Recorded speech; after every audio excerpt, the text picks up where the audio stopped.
The rascal met Friar Adam Screwball, a strict Franciscan from Mirbeau, on the bank, and promised him a new frock if he would carry him piggyback on his shoulders over the water, for the monk was a powerful scoundrel. The deal was made. Friar Screwball trussed himself up to the bollocks and lifted the said petitioner, Dodin, onto his back, like a pretty little St. Christopher. In this way he carried him gaily, as Aeneas carried his father Anchises out of the fires of Troy, singing a grand Ave Maria Stella. Ave Maria Stella. When they came to the deepest part of the ford, above the millweed, the monk asked him if he had any money on him. Dodin replied that he had a whole bagful, and that he had no need to doubt his promise of a new frock. "What?" exclaimed Brother Screwball. "You know very well that by an express regulation of our order we are rigorously forbidden to carry money on us. You're a miserable fellow indeed for making me sin in this way. Why didn't you leave your purse with the miller? You'll be punished immediately for this. Without fail, if ever I can get you before our chapter at Mirbeau, you'll get the miserere right down to the Vitulos." Then suddenly he throws down his burden and chucks Dodin headlong into the deep water. Vitulos, the last word of a penitential psalm, recited during a scourging. Take warning by this, Brother John, my sweet friend. If you want the devils to carry you off in comfort in the first place, hand me your purse. Carry no cross upon you. The danger of that is plain enough. If you have any money stamped with the cross, they'll throw you down on some rocks as eagles drop tortoises to break their shells, as witness the bald head of the poet Aeschylus. And you'd be badly hurt, my friend, and I should be very sorry for it, or they might drop you into some sea or other. I don't know where, but somewhere far away, as happened to Icarus, and afterward it will be called the Hashmanian Sea. Secondly, see that you're out of debt, for the devils are very fond of men with no debts. I know that very well from experience. The wretches never stop courting and making up to me, which they used not to do when I lived under the saffron sign and still had all my debts. The soul of a man in debt is all feverish and wretched. It's no meat for devils. Thirdly, go back to Romanigrobis in your grand frock and your hood, and if 30,000 boatloads of devils don't carry you off thus qualified, I'll pay you for your drink and firewood. And if for safety's sake you want company, don't come for me. Oh dear no. I give you fair warning of that. Come away, I'm not going there. The devil take me if I go. I shouldn't mind about it, replied Friar John, not so much as some people suppose, if I had my cutlass in my fist. You've hit the nail on the head, said Panurge. You speak like a solo doctor of Pigosophy. At the time when I was studying at the school of Toledo, the Reverend Father in Devilry, Picatris, rector of the diabological faculty, told us that devils naturally fear the brightness of swords, as they do the light of the sun. In fact, when Hercules paid his visit to all the devils in hell, he did not terrify them so much, having only his lion's skin and his club, as Aeneas did later, covered in shining armor, with his cutlass in his belt well furbished and cleaned of rust, thanks to the help and advice of the Sibyl of Cumae. That was perhaps the reason why, when the great John James Tervolsey was dying at Chartres, he asked for his sword and died with his naked blade in his hand, laying about him all around his bed. Like a valiant and chivalrous man, by that sword-play he put to flight all the devils who were waiting to waylay him on his passage to death. When one asks the Masoretes and Cabalists why devils never enter the earthly paradise, the only reason they give is that at the gate is a cherub, holding a naked sword in his hand. But to speak accurately, according to the Diabology of Toledo, I must admit that devils cannot really die by sword strokes. I maintain, nevertheless, according to the same diabolology, that they can suffer dissolution of continuity. It is as if you were to cut across a flame of burning fire or a thick dark smoke with your cutlass. They shriek most devilishly when they feel this dissolution, which to them is devilish painful. When you see the shock of two armies charging, do you think, Bolacasso, that the mighty and horrible noise you hear comes from human shouts, from the clashing of harness, from the jingling of trappings, from the slashing of maces, from the clashing of pikes, from the drums and trumpets, from the neighing of horses, and from the thunder of muskets and cannons.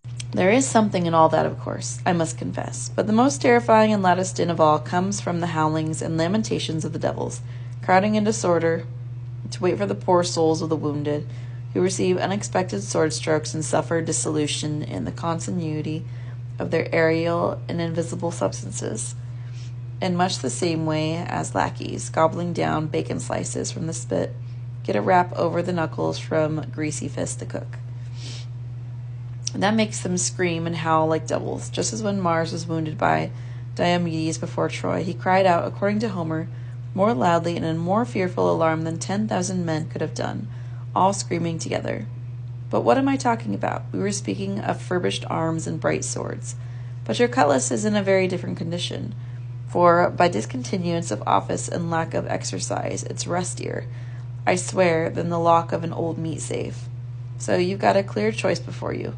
Either clean it well and smartly, or, if you keep it rusty as it is, don't go back to Raminogrobus's house. I'm not going there myself. Devil take me if I do. 24. Panurge consults Epistemon. As they were leaving La Vie Omer, and returning to Pantagruel, Panurge addressed Epistemon on the road. My dear companion and old friend, said he, you see what a confusion my mind is in. You know so many good remedies. Could you not help me? Epistemon began by pointing out to Panurge that everyone was talking and joking about his strange disguise. He urged him, therefore, to take a little hellebore, to purge him of his errant humor, and then to resume his ordinary clothes. My dear friend Epistemon, said Panurge, I have a fancy to marry, but I am afraid of being a cuckold and of being unlucky in my choice. Therefore I have made a vow to St. Francis the Younger, who is a great favourite at Plessis les Tours, and much invoked by all the women there, since he was the original founder of the good men, and they naturally long for one of them. I've sworn to wear spectacles in my cap and no codpiece on my breeches until my mind is resolved and my doubts are set at rest. That's a fine and splendid vow indeed, laughed Epistemon. I'm really astounded that you don't pull yourself together and call your wildly wandering wits back to their proper state of tranquillity. As I listen to you, I'm reminded of the long-haired Argives' vow. When they lost their battle against the Lacedaemonians in the quarrel about Thyrea, and swore not to wear hair on their heads till they had recovered their honor and their land. You remind me, too, of that cheerful Spaniard, Michael Doris, who swore never to take a piece of his thigh armor off until... But it is really difficult to decide which of the two better deserves to wear the green and yellow cap with hare's ears, the glorious champion aforesaid, the Enguerrand, who gives such a long, painful, and tedious account of the incident, and entirely forgets the art of writing history, as set out by the philosopher of Samosata. For as one reads his long narrative, one supposes that this is the prelude and beginning of some great war or notable national upheaval. But at the end of the story, one just laughs at the fatuous champion and his English challenger, and at the scribbler Enguerrand into the bargain, who drivels worse than a mustard pot. It is all as comical as Horace's mountain, that cried out and groaned so much, like a woman in labor. At its cries and lamentations, all the neighbors ran up, expecting to see some marvelous and monstrous childbirth. But all that she produced in the end was a little mouse. It'll take more than your mouse to make me laugh, exclaimed Panurge. It's the halt mocking the lame. I shall do as my vow impels me.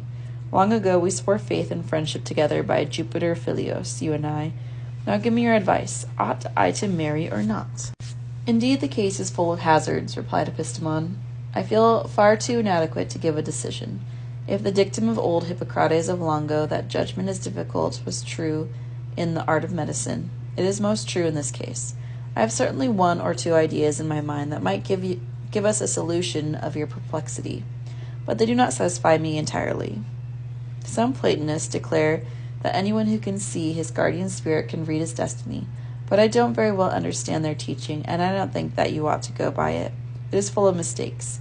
I have seen it tried in the case of a studious and curious gentleman in the land of East Anglia. So much for the first point. But there's another. If there were still authority in the oracles of Jupiter in Ammon, or of Apollo in Labadia, Delphi, Delos, Syra, Patara, Tegra, Praeneste, Lycia, and Colophon, at the Castilian spring near Antioch in Syria, and among the Brachidae, and those of Bacchus in Dodona, of Mercury at Phares, near Padras, of Apis in Egypt, of Serapis at Canopus, of Faunus in Menelaea, and at Albanea near Tivoli, of Tiresias at Orchomenos, of Mopsus in Sicilia, of Orpheus in Lesbos, and of Trophonius in Leucadia. I should advise you, or perhaps I shouldn't, to go there and hear what their opinion might be of your affair. But as you know, they've all been struck dumber than fish by the coming of our Savior and King. Since then, all oracles and all prophecies have ceased. As on the coming of the clear sun's light, all specters, lamias, ghosts, werewolves, hobgoblins, and spirits of darkness vanish. Moreover, even if they were still working, I should not advise you to trust their replies too readily. Too many people have been deceived by them. Besides, I remember reading that Agrippina charged the fair Lollia with having interrogated the oracle of Apollo Clarius to learn if she would marry the Emperor Claudius, for which reason she was first banished and afterwards ignominiously put to death. Let's do better, then, said Panurge.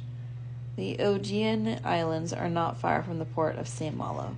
Let us first speak to our king, and then make a voyage there, in that one of the four which has the most westerly aspect. They say, I have read it in good and ancient authors. There live soothsayers, diviners, and prophets.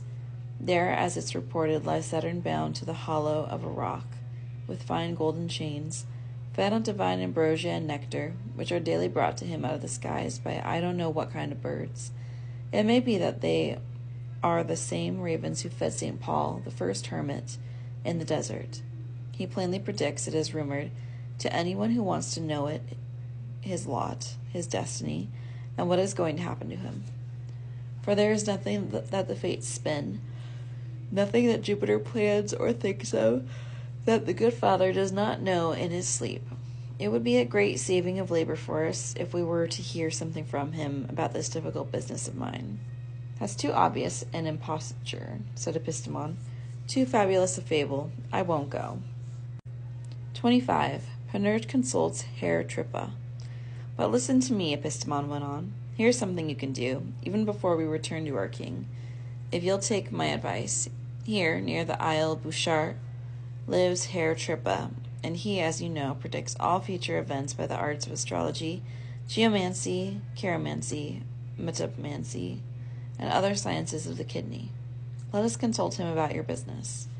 I know nothing about any of that, replied Panurge, but I do know that while he was talking to the great king one day about celestial and transcendental matters, the court lackeys were screwing his wife to their heart's content on the stairs between the doors, and she was a pretty good-looking wench. There he was, peering into every ethereal and terrestrial concern without his glasses, discoursing of all events past and present, and predicting the entire future. But one thing he entirely failed to see, and that was the jig his wife was dancing on the stairs. He never even heard about it. But still, let's go to him, since you wish to. One can't learn too much. The next day they came to Herr Trippa's abode, and Panurge presented him with a wolfskin gown, a great short sword finely gilt with a velvet scabbard, and 50 freshly minted angels. Then he held a friendly discussion with him about his business. Immediately on his arrival, Herr Trippa looked him in the face and said, You have the physiognomy and metaposcopy of a cuckold, of a notorious and infamous cuckold, I say. Next, after considering Panurge's right hand all over, he said, This broken line that I see here to spoil the mound of Jove was never on anybody's hand that wasn't a cuckold. Then with a stylus he hastily pricked a certain number of odd points, joined them together by geomancy, and said, Truth itself is no truer, and certainly couldn't be more certain, than that you'll be a cuckold very soon after your marriage. After this he asked Panurge for the horoscope of his nativity, and when Panurge gave it to him, he promptly drew his heavenly house complete. Having considered its position and the aspects in their triplicities, he heaved a great sigh and said, I had already clearly foretold that you will be a cuckold. You couldn't fail to be one, but here I have abundant confirmation.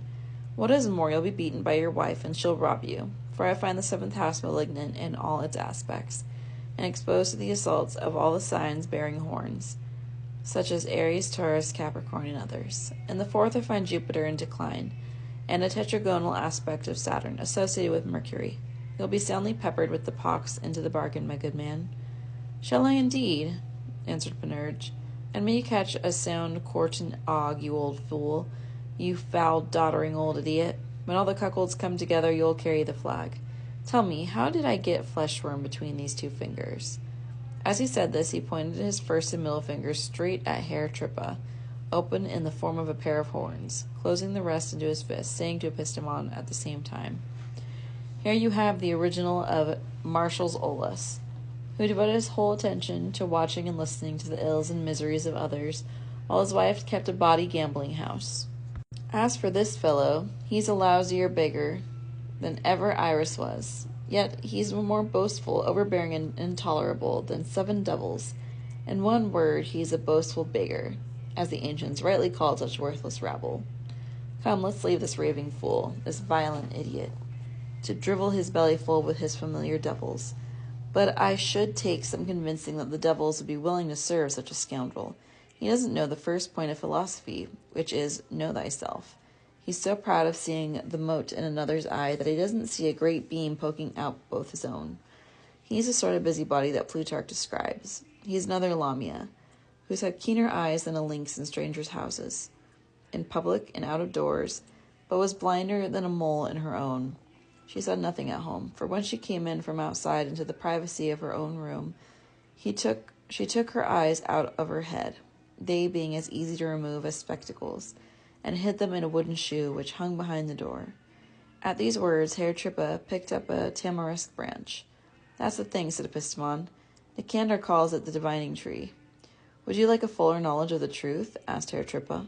By pyromancy, by aeromancy, much esteemed by Aristophanes in his Clouds, by hydromancy, or by lichanomancy, which was most celebrated of old among the Assyrians, and attempted at by Hermolaus Barbarus. In a basin full of water, I'll show you your future wife being rogered by 2 rustics. When you poke your nose up my arse, said Panurge, don't forget to take off your spectacles. I can do it by catoptromancy, continued Herr Trippa, by means of which Didius Julianus, Emperor of Rome, foresaw all that was to come to him.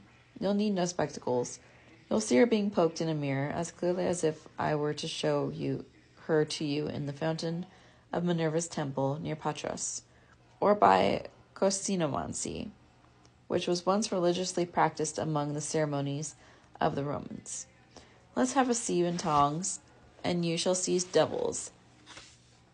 By alphetomancy, described by Theocritus in his Pharmacuteria, and by alluromancy, mixing wheat with flour. By astragalomancy, I have the pictures here ready. By tyromancy, I have a Brahman's cheese handy. By gyromancy, I'll twist you round and round in circles and you'll fall to the left every time, I promise you. By sternomancy, and your chest's no beauty, as it is, I swear. By libonomancy, all you need is a little incense. By gastromancy, which was for long employed by the Lady Jacoba Rodogina, the ventriloquist in Ferrara. By cephalonomancy, which the Germans used to practice, roasting an ass's head on burning coals. By ceromancy, in which by melting wax and water you'll see the figure of your wife and her belly drummers. By capnomancy, we'll put poppy seeds and sesame on burning coals, a very pleasant method. By axinomancy, all you have to bring me is a hatchet and some jade, which we'll put on the embers. That was a fine use of it that Homer made against Penelope's suitors. By onymancy, let us have oil and wax. By tephromancy, you'll see ashes exposed to the air, which will show your wife in a fine state. By botanomancy, I have some sage here for the purpose. By sycomancy, on the divine art of using fig leaves. By ichthyomancy, once both praised and frequented practices by Tiresias and Polydamas, and formerly practiced with equal success in Dina's pond. in the woods sacred to Apollo, in the land of the Lycians, by choriomancy.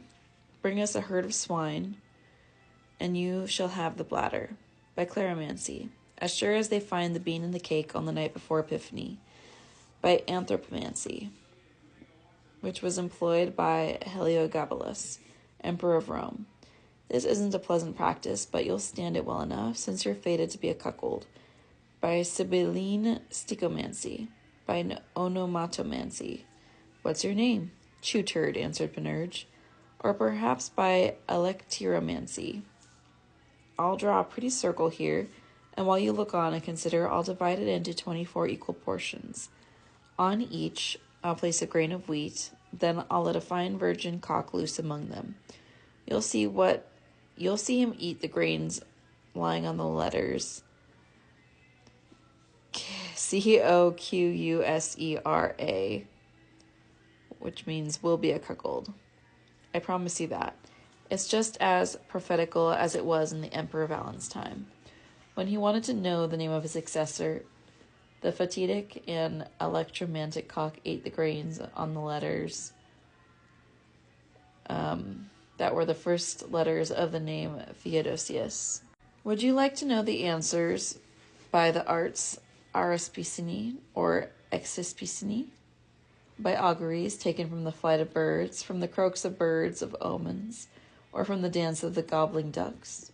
By the art of Crapacine, replied Panurge, or perhaps by necromancy. I'll quickly have someone raised from the devil for you, someone who died a short time ago, as Apollonius of Tyana did for Achilles, and as the witch of Endor did in the presence of Saul. He shall tell us the whole business, just as the dead man who was called up by Erecto predicted to Pompey the whole course and issue of the battle of Pharsalia. Or if you are afraid of the dead, as all cuckolds naturally are, I will just employ sciomancy. Go to the devil, you raving lunatic, cried Panurge.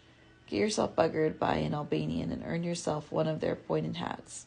Why the devil don't you tell me to hold an emerald or a hyena stone under my tongue, or to collect a store of lapwings' tongues or of green frogs' hearts, or to eat the heart and liver of some dragon, so that I may hear my destiny from the voice of the swan and the song of the birds, as the Arabs did of old in the land of Mesopotamia?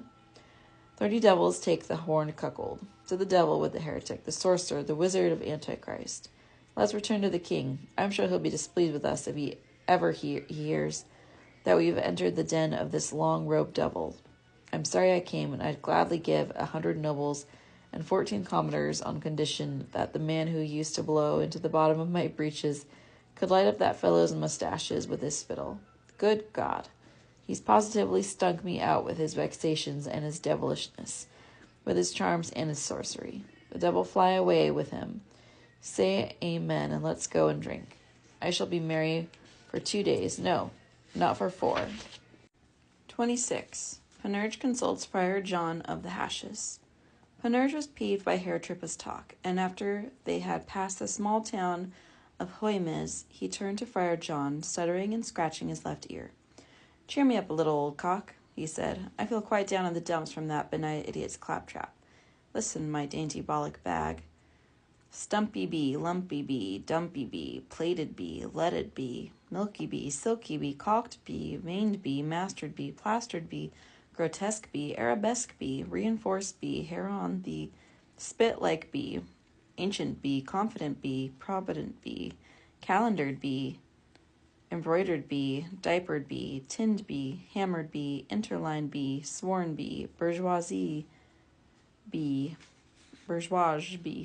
scarlet-dyed bee, enticing bee, furious bee, pitched bee, overcoated bee, posted bee, long-hooded bee, desired bee, varnished bee, ebony bee, Brazilwood bee, boxwood bee, organized bee, Latin bee, mounted bee, hooked-up bee, thrusting bee, headlong bee, raving bee, unnatural bee, piled-up bee, encircled bee, stuffed bee, swollen bee, polished bee, frightening bee, flashing bee, lively bee, positive bee, gerundive bee, genitive bee, active bee, gigantic bee, vital bee, oval bee, magistral bee, cloistral bee, monkish bee, virile bee, subtle bee, respectful bee, abandoned bee, easeful bee, audacious be, massive be, lascivious be, handy be, greedy be, absolute be, resolute be, valiant be, round top be, double top be, courteous be, Turkish be, fertile be, brilliant be, whistling be, currying be, highborn be, urgent be, common be, glistening be, suitable be, brisk be, prompt be, nimble be, fortunate be, bawling be, fatted be, usual be, well-formed be, exquisite be, requisite be, droll be, backside be, hot prick be, seamed be, gulf be, Orsini be, sordid be, smartened be, household be, patronomical be, pretty be, waspish be, allodatic be, amalgamic be, algebraic be, robust be, attractive be, hungry be, insuperable be, succorable be, agreeable be, redoubtable be, terrible be, affable be, profitable be, memorable be, notable be, palpable be, muscular be, armable be, subsidiary be, tragic be, satiric be, transpontine be, repercussive be, digestive be, convulsive be, incarnative be, restorative be, sigillative be, masculine be, reddening be, curvetting be, leaping be, healthy be, lightning be, thundering be, sparkling be, hammering be, ramming be, slamming be, aromatizing be, ringing be, diaspermatizing bee, mincing bee, snoring bee, lecherous bee, pilfering bee, cheerful bee, nodding bee, spurring bee, shielding bee, aborted bee, shouted bee, reprimanded bee, rummaging bee, fumbling bee, tumbling bee. Oh, my arc-busting ball bag, my waggling ball bag, my dear friend, Brother John, I have the greatest reverence for you, and I have kept you till last as the choicest morsel. Give me your advice, I implore you. Should I marry or not? Friar John answered him with a light heart. Marry in the devil's name and ring out a double peal on your balls. I say as quickly as you can, and I mean it. Call the bands and make the bed creak this very evening. What are you saving yourself for? In God's name, don't you know that the end of the world's drawing near? We're 2 poles and 3 feet closer to it than we were the day before yesterday. The Antichrist is already born, so I've been told. True, he's only scratching his nurse and his governesses at present. He hasn't shown his treasures yet, for he's still small. Crescit noci vivimus multiplisamini. Increase, meaning we who live and multiply. As it's written. That's stuff from the breviary. So long as a sack of corn is not worth 3 farthings, you know, and a puncheon of wine 6 pence. Surely you don't want to be found with full bollocks on Judgment Day. Dum venerate judicare, when he shall come to judge.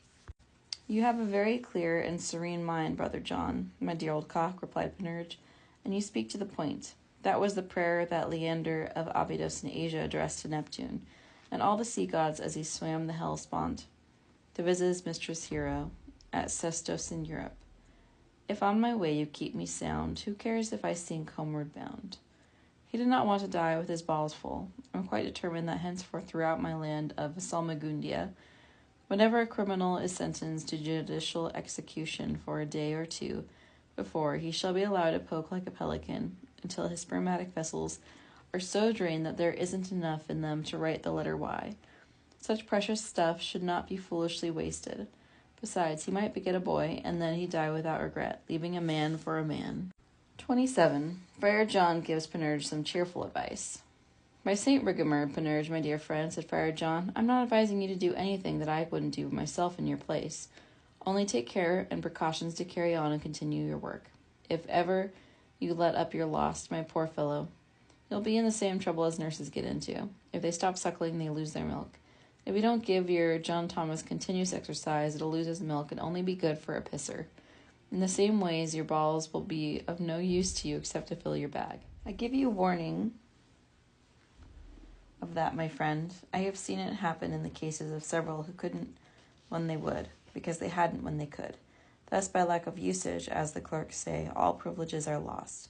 Therefore, my son, keep all this low, mean, troglodyte, codpiece-dwelling population in a state of perpetual labor. See to it that they don't live like gentlemen on their rents and in idleness. Good Lord, no, replied Panurge. I'll believe you, Brother John, my own left bollock. You go straight to the point without exceptions and circumlocutions. You honestly dispelled every fear that might have held me back. So may heaven grant you always to work stiff and low. Well, on your word, I'll get married. Nothing will go wrong. I'll always have pretty waiting maids when you come to see me, and you shall be protector of their sisterhood. So much for the first part of the sermon. Listen, said Friar John, to the oracle of the bells of Arens. What do they say? I can hear them, answered Panurge. By my thirst, their sound is more fateful than the clanging of Jupiter's cauldrons at Dodona. Listen, take a wife, marry, get married. If you get married, get married, get married. All will be well with you, well, very well. I promise you I'll get married. All the elements invite me to it. Let these words be to you as a wall of bronze. As for the second point, you seem slightly to doubt, even to mistrust my powers of paternity, as though I were no favorite with the stiff garden god. I beg you to do me the favor of believing that I can command his services, that he is most docile, obliging, willing, and obedient, in all places and under all circumstances. I have only to let go his leash, his buckle, I mean, and show him the prey at close quarters, saying, Forward, my lad! Even if my future wife should be as ravenous for bedtime sports as was Messalina, or the Marchioness of Winchester in England, I beg you to believe me that I have sufficient supplies to satisfy her. I am not unaware that Solomon says, and he spoke on the subject as a clerk and a learned man, and also that since his time Aristotle has declared that the nature of woman is in itself insatiable. But I should like it to be known that I have an indefatigable instrument of the same caliber. Don't quote me the fabulous example of those fornicating paragons Hercules, Proclus, Caesar, and Mahomet, who boasts in his Koran that he has the strength of 60 strong men in his genitals. He lied, the lecher.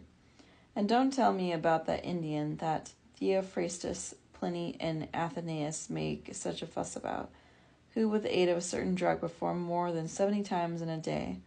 I don't believe a word of it. The figure is imaginary, and I wouldn't like you to believe it either, if you please. But I beg you to believe, and it's the cold sober truth, that my pioneer of nature, the sacred Ithyphalus, Mr. Thingamajig of Tiddlypush, is the primo del mondo, the world champion. Listen to this, old cock. Did you ever see the frock of the monk of Castries? When it was put in any house, whether it was seen or whether it was hidden, suddenly by its terrible power all the dwellers and inhabitants in the place went into heat, animals and humans, men and women, even to the cats and rats. I swear to you that sometimes I felt a certain force in my codpiece even more terrific than that. I won't speak to you of house or cottage, church or market, but once when I came into the spectators' enclosure, as they were acting the passion play at St. Maxent, I suddenly saw everyone, players and audience alike, overpowered by its occult properties. They were seized with such a terrific temptation that there wasn't an angel or a man or a devil, male or female, that didn't want to play the two-backed beast. The prompter put down his copy. The man who played St. Michael climbed down by the wings. The devils came out of their hell and pulled all the pretty girls in. Even Lucifer broke his chain. Seeing the disorder, I finally disenclosed myself from the enclosure, following the example of Cato the Censor, who, when he saw the festival of Flora, disturbed by his presence, withdrew from the audience. 28. Friar John comforts Panurge about the doubtful manner of his cuckoldry. I understand you, said Friar John, but time saps all things. There is no marble or porphyry that isn't subject to old age and decay. If you haven't come to it now, I shall hear you confess in a few years' time that many men's balls hang down through lack of a bag to hold them. I can see the hair on your head turning gray already. Your beard looks to me like a map of the world with its mixture of grays and whites, of reds and blacks. Look here. See, this is Asia. Here are the Tigris and Euphrates. There's Africa. Here are the mountains of the moon. Do you see the Nile marshes? On this side is Europe. Do you see Thelem? This quite white tuft here is the Hyperborean mountains. By my thirst, dear friend, when the snows are on the mountains, the head and the chin, I mean, there's no great heat in the valleys of the codpiece. By the blisters on your heels, answered Panurge. You don't understand plain logic. When the snow's on the mountain, there is thunder, lightning, thunderbolts, whirlwinds, avalanches, tempests, and all the devils in the valley. Do you want a proof? Then go to Switzerland and look at the lake of Wunderberlich, 12 miles from Bern, in the direction of Sion. You mock me for my graying hair, but you don't consider that my nature is like the leek's, which we find white on top when its tail is green, straight and vigorous. It's true that I see in myself a certain sign indicative Indicative of old age, of green old age, I mean. Don't tell anyone. It shall remain a secret between us. It is that I find wine better and more pleasing to my palate than I used to, that I'm more afraid of meeting with bad wine than I was. Notice that this argues a touch of the setting sun and signifies that noon is past. But what of that? I'm good company still, as good or better than ever. That's not what I fear, the devil take me. It's not there that the shoe pinches. What I fear is that during some long absence of our King Pantagruel, whom I compel to accompany, even if he goes to all the devils, my wife may make me a cuckold. That's the long and the short of it, for everyone I've consulted in the matter threatens me with that fate. They all swear that I'm predestined to it by heaven. Not everyone's a cuckold who wants to be, answered Friar John. If you're a cuckold, ergo your wife will be beautiful, ergo you'll be treated well by her, ergo you'll have plenty of friends, ergo you'll be saved. These are monkish reasonings. This is what we monks call logic. You'll be worth all the more, you sinner. You'll never have been so comfortable. You'll find just as much left for you. Your substance will grow even greater. Besides, if it's predestined to be so, would you oppose your fate? Tell me that, you jaded ball bag. Musty bee, moldy bee, mildewed bee, dangling bee, shilled bee, swallowed bee, cowardly bee, cowed bee, broken down bee, broken-backed bee, incongruous bee, defective bee, threadbare bee, buggered bee, prostrated bee, bee-shitten bee, squatting bee, wheedled bee, skimmed bee, squeezed bee, suppressed bee, dispirited bee, recalcitrant bee, putative bee, exhausted bee, worm-eaten bee, wasted bee, wheezing bee, frozen bee, luckless bee, wretched bee, spoiled bee, rotten bee, quirky bee, squashed bee, transparent bee, squeezed out bee, disgusted bee, busted bee, chewed bee, scattered bee, shallowed bee, gleaned bee, metered bee, reprimanded bee, censured bee, churned bee, cheated bee, tickled bee, pustuled bee, muddled bee, bespattered bee, emptied bee, wrinkled bee, chagrined bee, pale bee, unshafted bee, blunted bee, wormy bee, ragged bee, funking bee, foundered bee, melandered bee, damaged bee, gelded bee, emasculated bee, eunuchized bee, battered bee, incised bee, twisted bee, speckled bee, mangy bee, quarrelsome bee, varicose bee, gangrenous bee, maggoty bee, tottering bee, limping bee, ragged bee, trifling bee, stamped out bee, adulterated bee, conceited bee, queer bee, hairy bee, coddled bee, trepanned bee, whoring bee, swarthy bee, unraveled bee, unmanned bee, ass-faced bee, thumbed over bee, flowered bee, pickled bee, atrophied bee, extirpated bee, eviscerated bee, constipated bee, misted bee, hailed on bee, elided bee, slapped bee, cuffed bee, buffeted bee, slashed bee, pinked bee, slap-faced bee, plucked bee, scar-faced bee, blighted bee, erected bee, panting bee, skunkish bee, thrash bee, beaten bee, beery bee, chaffed bee, fistular bee, scrupulous bee, languorous bee, sealed bee, criminal bee, rancid bee, feverish bee, diminutive bee, worn-out bee, tinkling bee, abashed bee, gormandizing bee, brooding bee, rusty bee, soaked bee, mannered bee, paralytic bee, antedated bee, degraded bee, crippled bee, numbed bee, confused bee, bat-like bee, disagreeable bee, farting bee, overwhelmed bee, weather-beaten bee, sanded bee, torn bee, sorry bee, stunned bee, declining bee, horning bee, solicizing bee, appealing bee, thin bee, striped bee, assassinated bee, patched bee, robbed bee, starved bee, listless bee, done for bee, doughy bee, annulled bee, gaping bee, crumbled bee, unloaded bee. The devil take my bullocks, Panurge, my friend, since it's predestined so.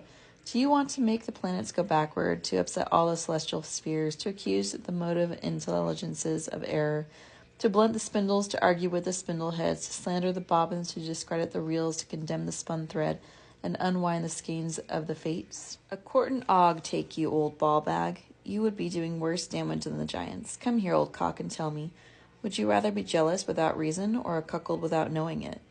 I would prefer to be neither, replied Panurge, but once I'm warned of it, I'll put things right, if there are any cudgels left in the world. But Lord bless me, Brother John, the best thing I can do is not to marry at all. Listen to what the bells say now, that we've come nearer to them. Don't marry, don't, don't. If you get married, don't marry, don't. You'll soon be sorry, a cuckold you'll be. I, the great wrath of God, am beginning to lose my temper. Don't those brains of yours underneath your cowl know any remedy against this? Has nature so impoverished mankind that a married man can't pass through this world without falling into the perilous abysses of cuckoldry?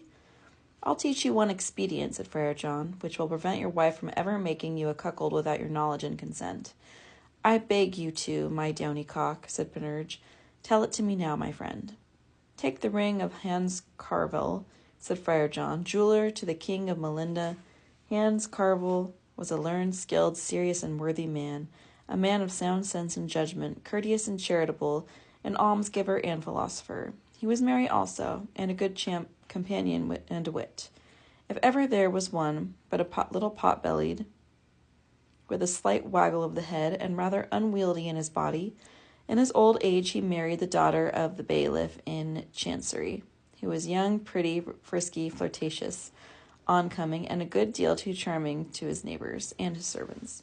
And so it came about at the end of a few weeks that he became as jealous as a tiger and grew suspicious that she was getting her buttocks bumped elsewhere. To obviate this, he filled her ears with fine stories about the miseries arising from adultery, often read her the legend of chaste women, preached modesty to her, gave her a book in praise of conjugal fidelity, which also long and loudly decried the sins of licentious wives, and presented her with a fine necklace all encrusted with eastern sapphires. Notwithstanding this, he found her still so headstrong and so merry with his neighbors that he grew more and more jealous. One night in particular, as he lay beside her in this state, he dreamed that he talked to the devil and told him his grievances. The devil comforted him and put a ring on his middle finger, saying, I will give you this ring. Whilst you wear it on your finger, your wife will not be carnally known by any man without your knowledge and consent. Many thanks, Master Devil, said Hans Carvel. I renounce Mahomet if ever anyone gets it off. The devil vanished, and Hans Carvel woke, quite delighted to find that he had his finger in his wife's what's-its-name. I forgot to mention that when his wife felt it, she drew back her bottom as much as to say, oh no, that's not the right thing to put in there.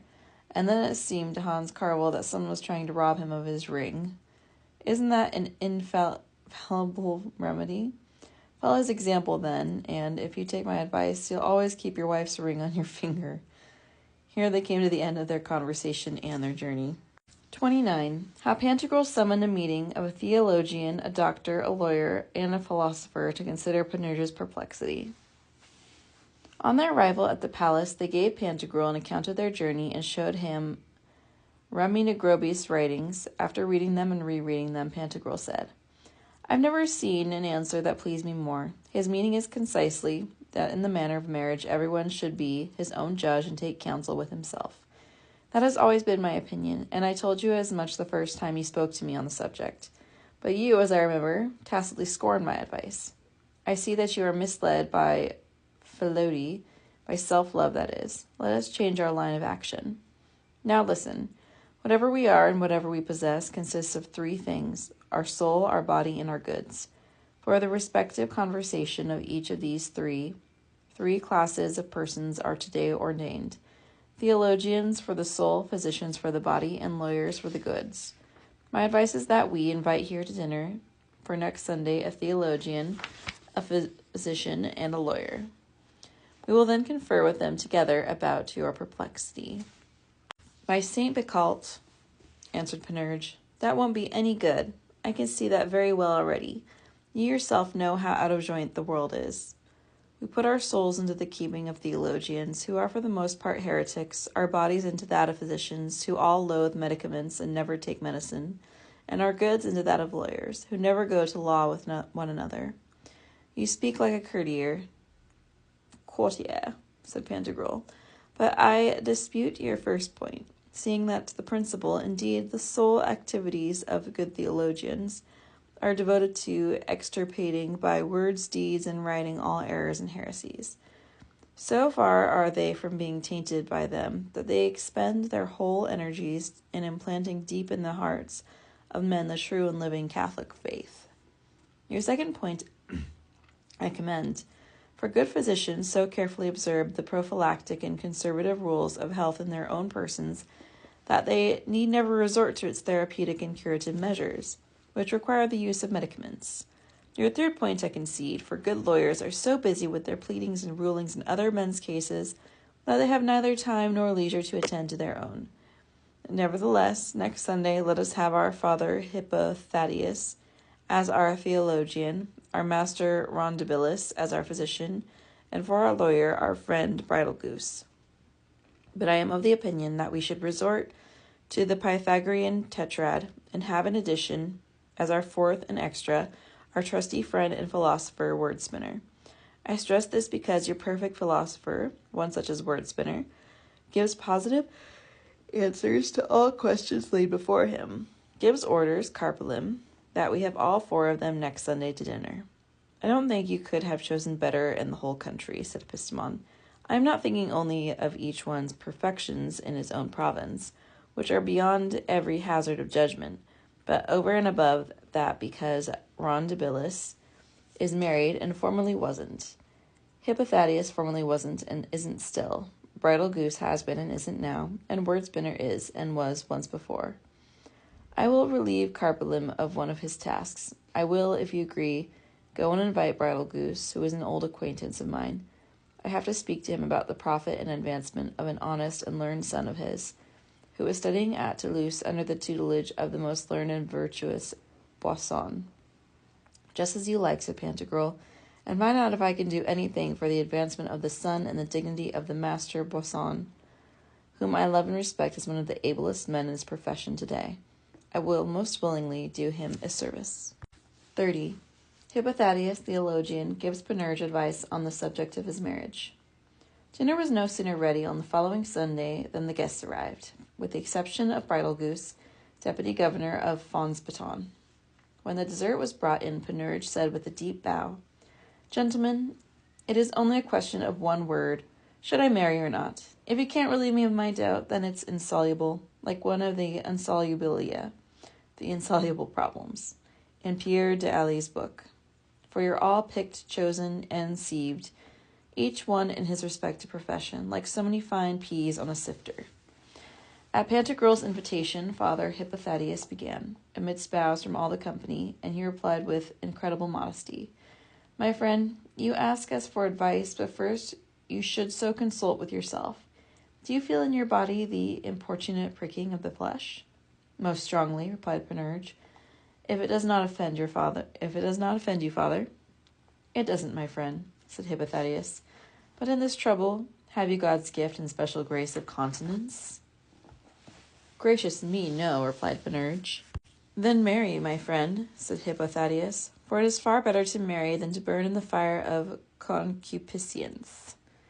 That's what I call talking, cried Panurge, boldly and without circumambivaginating about the bush.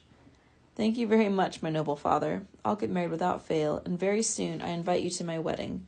By the hen's blood we'll make good cheer. You shall wear my colours, and we'll eat goose. But, ox bodykins, it shan't be of my wife's roasting. Also, I shall ask you to lead off the first dance of the bridesmaids, if you'll do me the gracious favour of undertaking such a thing. But there's still one little scruple to be overcome. Little, do I say? Why, less than nothing. Are you sure I shan't be a cuckold? Quite, my friend, replied Hippothadius, if it please God.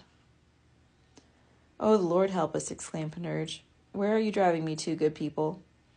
To the conditionals, which in argument admit of all contradictions and impossibilities.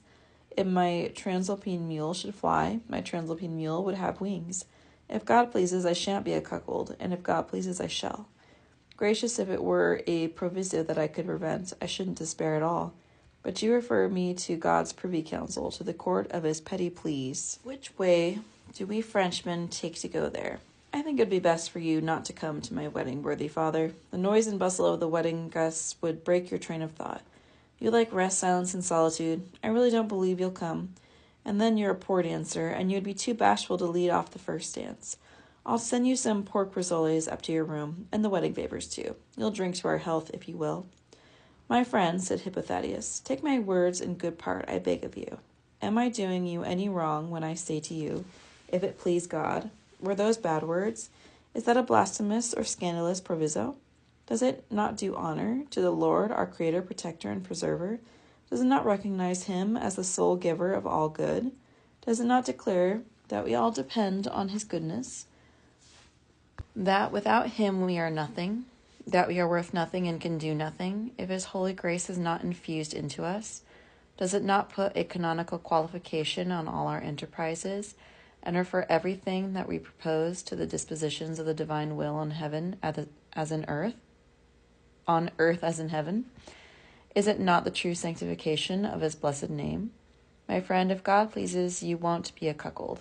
If you wish to know his pleasure on this point, there is no need to despair, as if it were some abstruse thing for the understanding of which it would be necessary to consult his privy council and travel to the court of his most holy pleas.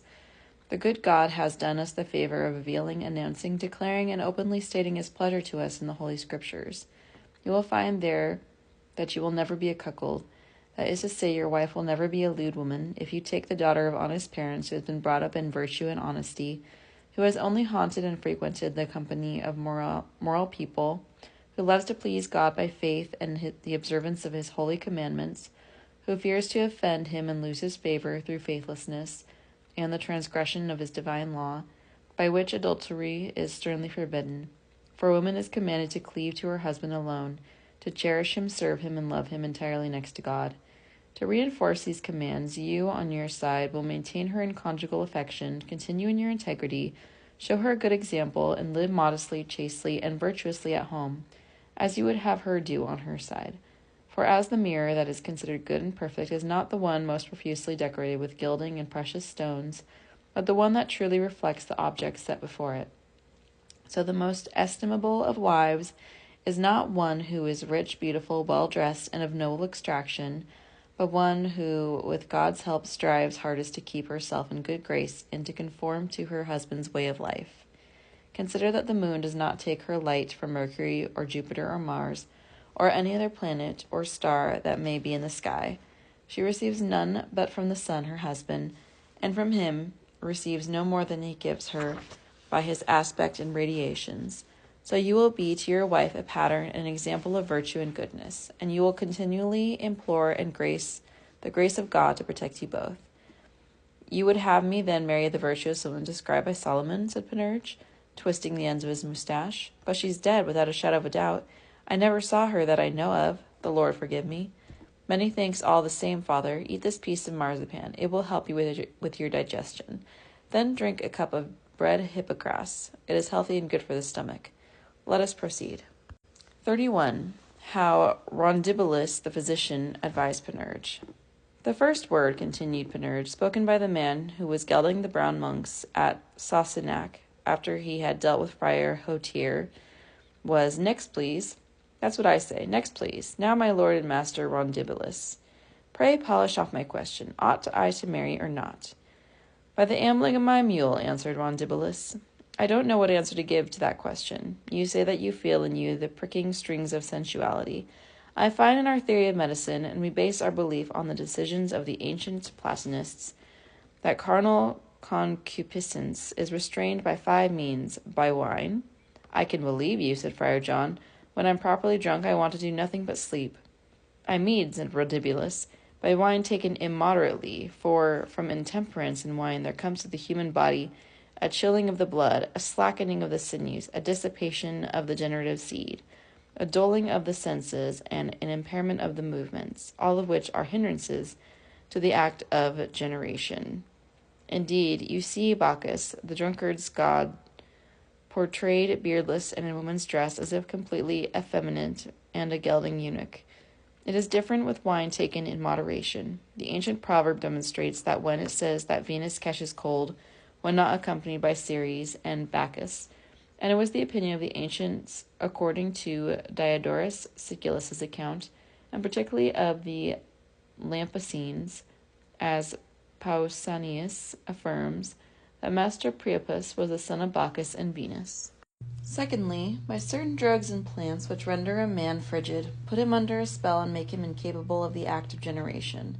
Among these are the water-lily, cow-parsley, amarine, willow, hempseed, honeysuckle, tamarisk, agnus castus, mandrake, hemlock, the small orchid, hippopotamus skin, and others, which, when absorbed by the human body, both by reason of their elementary virtues and of their specific properties, freeze and mortify the prolific germ, or dissipate the spirits which should conduct it to the place appointed by nature, or block the passages and conduits by which it might have been discharged. Just as, on the contrary, we have other drugs that heat, excite, and energize a man for the act of Venus. I've no need of them, thank God, said Panurge. What about you, master? But don't be offended. I didn't say that out of any ill will I feel towards you. Thirdly, said Rondebilus, by assiduous toil, for in this way the body becomes so weakened that the blood, which is dispersed throughout it for the nourishment of each of the members, has neither time, leisure, nor power to make this seminal secretion, which is the surplus product from the third process of digestion. Nature, under such circumstances, reserves this product for herself, as being much more important for the conservation of the individual than for the multiplication of the human race and species. So it is that Diana is called chaste, since she continually labors at the chase. And so old were camps called castra, since athletes and soldiers continually labored there. So also Hippocrates writes in his book on airs, waters, and places, of some people in Scythia, who were in his time more impotent than eunuchs, in the sports of Venus, because they were continually on horseback and at work. On the other hand, the philosophers tell us that idleness is the mother of incontinence. When Ovid was asked the reason why Aegisthus became an adulterer, he merely replied that it was because he was indolent, and that if idleness were driven from the world, Cupid's arts would soon perish. His bow, his quiver, and his arrows would be a useless burden to him, and he would never wound anyone with them. For he is by no means a good enough archer to hit cranes flying through the air, or stags leaping from the thicket, as the Parthians did. That is to say, that he could not hit human beings, toiling and moiling. He must have them sitting or lying, quiet and at their ease. In fact, when Theophrastus was sometimes asked what kind of beast or thing he supposed the act of love to be, he replied that it was a passion of the idle spirits. Diogenes likewise said that lechery is the occupation of people not otherwise occupied. For this reason, when Canachus of Sicyon, the sculptor, wished to convey that idleness, sloth, and inertia were the promoters of lust, he made a statue of Venus not standing, as all his predecessors had done, but sitting. Fourthly, by fervent study, for by this means the spirits are so dissolved that not enough is left to impel this generative secretion to its destined place, and so to inflate the cavernous nerve whose office it is to ejaculate it for the propagation of humankind. To prove this to yourself, contemplate the form of a man intent on some study. You will see all the arteries of his brain stretched like the string of a crossbow to furnish him readily with sufficient spirits to fill the ventricles of the common intelligence, of imagination and apprehension, of ratiocination and determination, of memory and remembrance, and to run lightly from one to the other by the channels that are revealed by anatomy at the end of the miraculous network. This is the terminal point of the arteries, which take their rise from the left ventricle of the heart, and in their long convolutions refine the vital spirits into animals spirits. So in such a studious person you will see all the natural faculties suspended, all the external senses blocked. In short, you will judge him not to be living in himself, but to be ecstatically transported out of himself. For philosophy is nothing else but the contemplation of death. Possibly that is why Democritus blinded himself, referring the loss of his sight to the reduction of his contemplations, which he felt to be interrupted by the straying of his eyes. That is why Pallas, the goddess of wisdom and protectress of scholars, is said to be a virgin, and that is why the muses are virgins.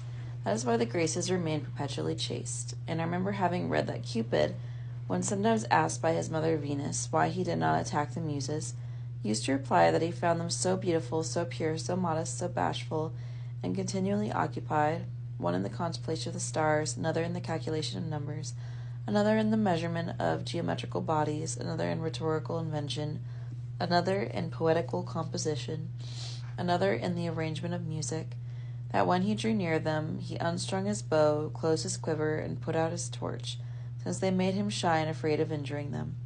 Then he would take the bandage from his eyes to look them more openly in the face, and to hear their pleasing songs and poetic odes. In this he took the greatest pleasure in the world, so much so that often he felt himself quite transported by their beauties and fine graces, and fell asleep to the tune of their music. So far was he from wishing to attack them or distract them from their studies. Under this head I include what Hippocrates wrote in the aforesaid book on the subject of the Scythians, also in his book entitled On the Subject of Breeding, in which he said that all men are incapable of generation, who have once had their parotoid arteries cut, these are beside the ears, for the reason already explained when I was speaking of the dissolution of the spirits and of the spiritual blood, of which the arteries are the receptacles. He maintains further that a great part of the material of reproduction from the brain and the spinal column. Fifthly, by the veneral act. I was waiting for that, said Panurge. That's the one for me. Anyone's welcome to the rest. It is, said Friar John, what Brother Celino, prior of Saint Victor, near Marseille, calls mortification of the flesh, and I am of the opinion, as was the hermit of Saint Radegond, above Chinon, that the hermits of the Thebaid could not more properly mortify their bodies, subdue their villainous lust, and crush the rebellion of the flesh than by doing it 25 or 30 times a day. I see, Panurge, continued Rondebilis, well proportioned in his limbs, of a well-balanced temperament, constitutionally sound, of proper age, at the right moment for marriage, and reasonably inclined toward it. If he meets a woman of similar temperament, they will engender together children worthy of transpontine monarchy. So the sooner it takes place, the better. If he wishes to see his children provided for, worthy master, said Panurge, I shall marry, have no doubt of that, and very soon.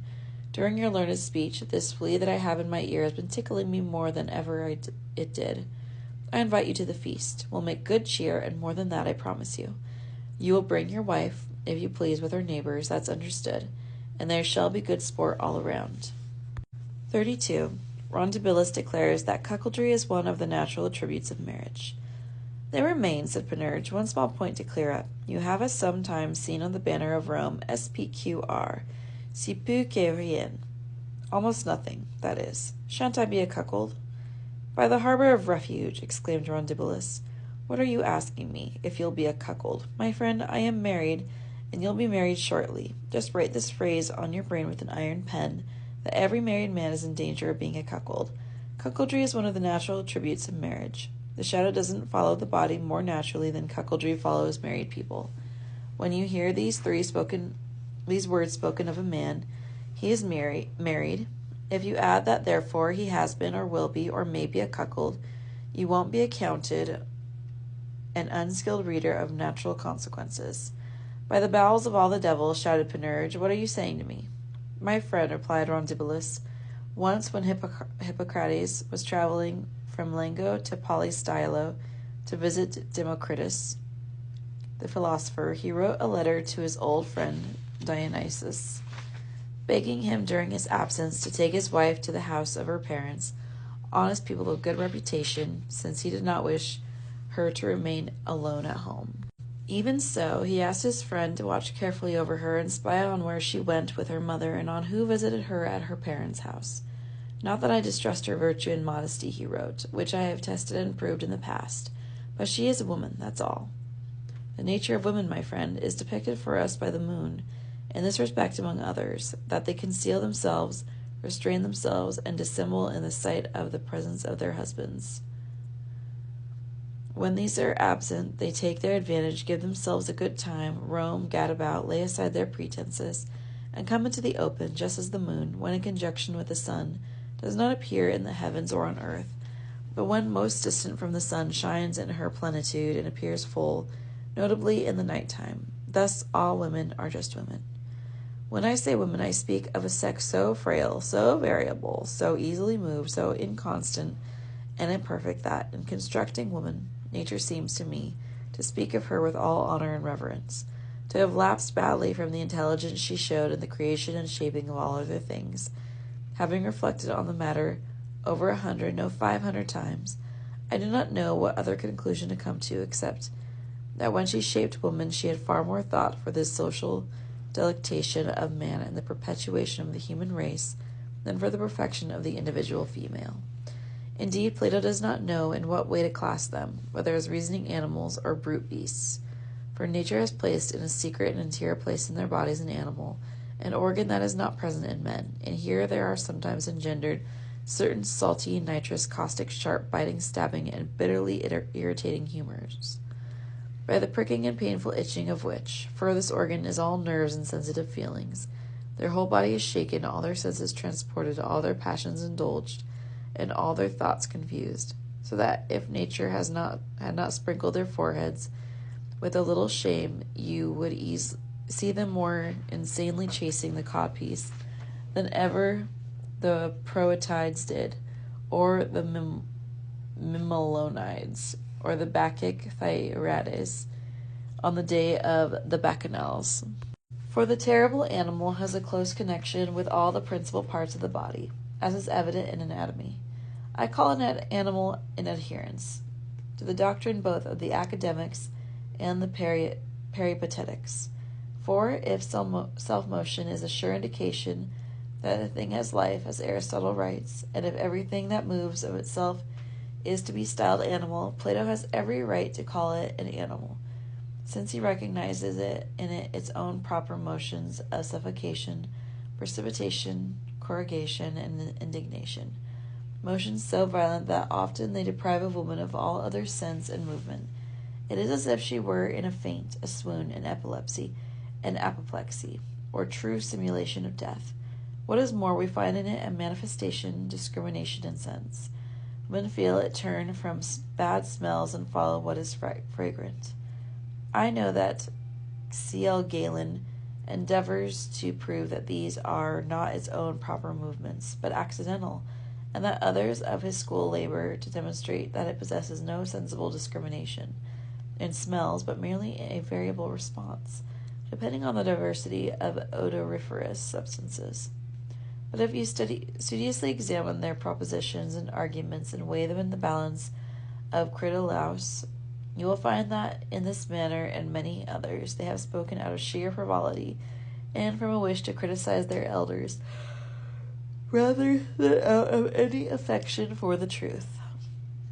I will not go any further in this disputation. I will only say that no small praise is due to those honest women who have lived chaste and blameless lives, and have had the strength to make this unbridled animal submit to reason. And here I will end, although I would add that once this animal is satiated, if it can be satiated, by the nourishment that nature has prepared for it in the man, all its particular motions are put to rest, all its appetites assuaged, and all its passions appeased. Do not be astonished, however, that we are in perpetual danger of becoming cuckolds, we who have not always the wherewithal to pay and satisfy it to the full. Ye gods and little fishes, exclaimed Panurge, don't you know any remedy for this with all your art? Why, of course I do, my friend, replied Rondibulus, and a very good one, of which I make use. It is to be found in the writings of a celebrated author who died 1800 years ago. God's true, said Panurge, you are a worthy man, and I love you with all my heart. Eat a little of this quince cheese. Quinces are good for closing the orifice of the ventricle, on account of some astringent quality that is in them, and they are helpful in the initial digestion too. But come, I am speaking Latin before clerks. Wait while I give you something to drink from this Nestorian bowl. Would you like another draught of wine, Hippocras? Don't be afraid of the quincy, no. There's no squinancy in it, or ginger, or cardamom seed. There's nothing but choice sifted cinnamon and the best refined sugar, with good white wine from Le Devinier, grown in the vineyard of the great Sorb apple, above the rooky walnut tree. 33. Rondibulus's remedy for cuckoldry. At the time when Jupiter set up the Olympic household and made the calendar of all his gods and goddesses, said Rondibulus, having established for each the day and season of his festival, assigned places for their oracles and pilgrimages, and ordained their sacrifices. Didn't he do like Tintabil, bishop of Auxerre? Asked Panurge. That noble prelate loved good wine, as every worthy man does. Therefore he had a special regard and care for the vine, Bacchus's own grandfather. It happened that for several years he saw the vine shoot lamentably ravaged by frosts, cold drizzles, icy mists, hoar-frost, chills, hailstorm, and disasters occurring on the feasts of St. George, St. Mark, St. Vitalis, St. Eutropius, and St. Philip, on Holy Cross Day, Ascension Day, and other days, which fall at the time when the sun passes beneath the sign of Taurus. So he came to the conclusion that the aforementioned saints were Saint Halers, Saint Freezers, and Saint Spoilers of the vine buds. Therefore he decided to transfer their feast into the winter between Christmas and Tiffany, which was the name he gave to the mother of the three kings, granting them license in all honor and reverence to hail and freeze them as much as they liked. For then the frost would not be in the least harmful, but clearly profitable to the vine bud. Into their place he decided to transfer the feasts of St. Christopher, St. John the Decolated, St. Mary Magdalene, St. Anne, St. Dominic, and St. Loris, and to put mid-August and May. For on these festivals, so far as there from being any danger of frost, that there is no tradesman then so much in request as your maker of cool drinks, binder of leaf fans, decorator of arbors, and cooler of wine. Jupiter, said Rondibulus, forgot the poor devil Cuckoldry, who wasn't present at the time. He was in Paris at the law courts, pleading some paltry case for one of his tenants and vassals. A few days afterward, however, he heard of the trick that had been played on him, threw up his brief out of sudden anxiety that he might be excluded from the household, and appeared in person before the great Jupiter, pleading his previous merits and the good and useful services he had rendered him in the past, and requesting not to be left without a festival, without sacrifices, and without honor. Jupiter excused himself by pointing out that all his offices were filled, and that his household was complete. Nevertheless, he was so pestered by Master Cuckoldry that in the end he put him into his household and on his list, and appointed for him on earth honor, sacrifices, and a festival. His festival was fixed, since there was no empty and vacant date in the whole calendar, on the same day as the goddess Jealousies, and was to be celebrated jointly with hers. His dominion was to be over married men, especially over those with beautiful wives. His sacrifices were to be suspicion, mistrust, frowning moods, watchfulness, searching, and spying of husbands over their wives. Every married man was rigorously commanded to revere and honor him, to celebrate his festival with double rites, and to make him the aforesaid sacrifices, under pain and penalty to those who did not pay him his due, that he would never take any notice of them, never enter their houses, and never frequent their company. However much that they might invoke him, he would, on the other hand, leave them eternally to rot on their own, with their wives, and without any rival whatsoever, and would eternally avoid them as sacrilegious heretics, as is the practice of the other gods toward those who do not pay them due honor, of Bacchus toward vine dressers, Ceres toward farmers, Pomona toward fruit growers, Neptune toward sailors, Vulcan toward blacksmiths, and so on. Together with this warning, on the other hand, went an infallible promise that to those who should duly make a holiday of his feast, ceasing from all work and neglecting their own affairs in order jealously to spy on their wives, look them up, and ill-treat them, as the order for his sacrifices prescribed, he would show continual favor, loving them, associating with them, and frequenting their houses night and day. Never would they be free from his presence. I have finished. Ha ha ha, exclaimed Carpelin with a laugh. This is a subtler remedy than Hans Carvel's ring. Devil take me if I don't believe in it. The nature of woman is just like that. Lightning does not strike or scorch anything but hard, solid, resistant substances. It does not stop for soft, hollow, yielding things. It will melt a steel sword without damaging its velvet sheath. It will consume the bones of the body without attacking the flesh that covers them. In the same way, women never bend their stubborn, subtle, and contrary minds, except toward what they know is prohibited and forbidden them.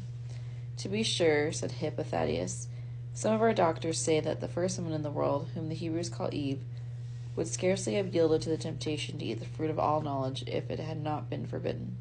In proof of this, just consider how the crafty tempter reminded her, with his first words, that the deed was prohibited, as if he meant to infer, "It's forbidden to you, therefore you must eat of it, or you would be no woman." 34. How women generally long for forbidden things. At the time when I kept a brothel at Orleans, said Carpelin, I had no more powerful trick of rhetoric, no more persuasive argument with which to draw the ladies into the toils and attract them to the game of love than to point out to them forcibly, openly, and with feigned disapproval, how jealous their husbands were on their account. This was no invention of mine. It's written of in books, and we have rules and examples, explanations, and daily experiences of it. Once they get that belief into their heads, they will make their husbands cuckolds infallibly, by God. And I won't swear even if they have to act like Semiramis, Pasiphae, Egesta, or the women of Mendes Island in Egypt, that Herodotus and Strabo tell us about, and other such horrors. I have been told a tale on that subject, said Ponocrates, and I believe that it is a true one. When Pope John the 22nd was passing Fontevrault, he was asked by the abbess and a few modest nuns to grant them a dispensation allowing them to confess to one another. Their plea was that women of religion have a few small secret imperfections, which it is unbearably shameful for them to reveal to male confessors, but which they could more easily and freely admit to one another under the confessional seal.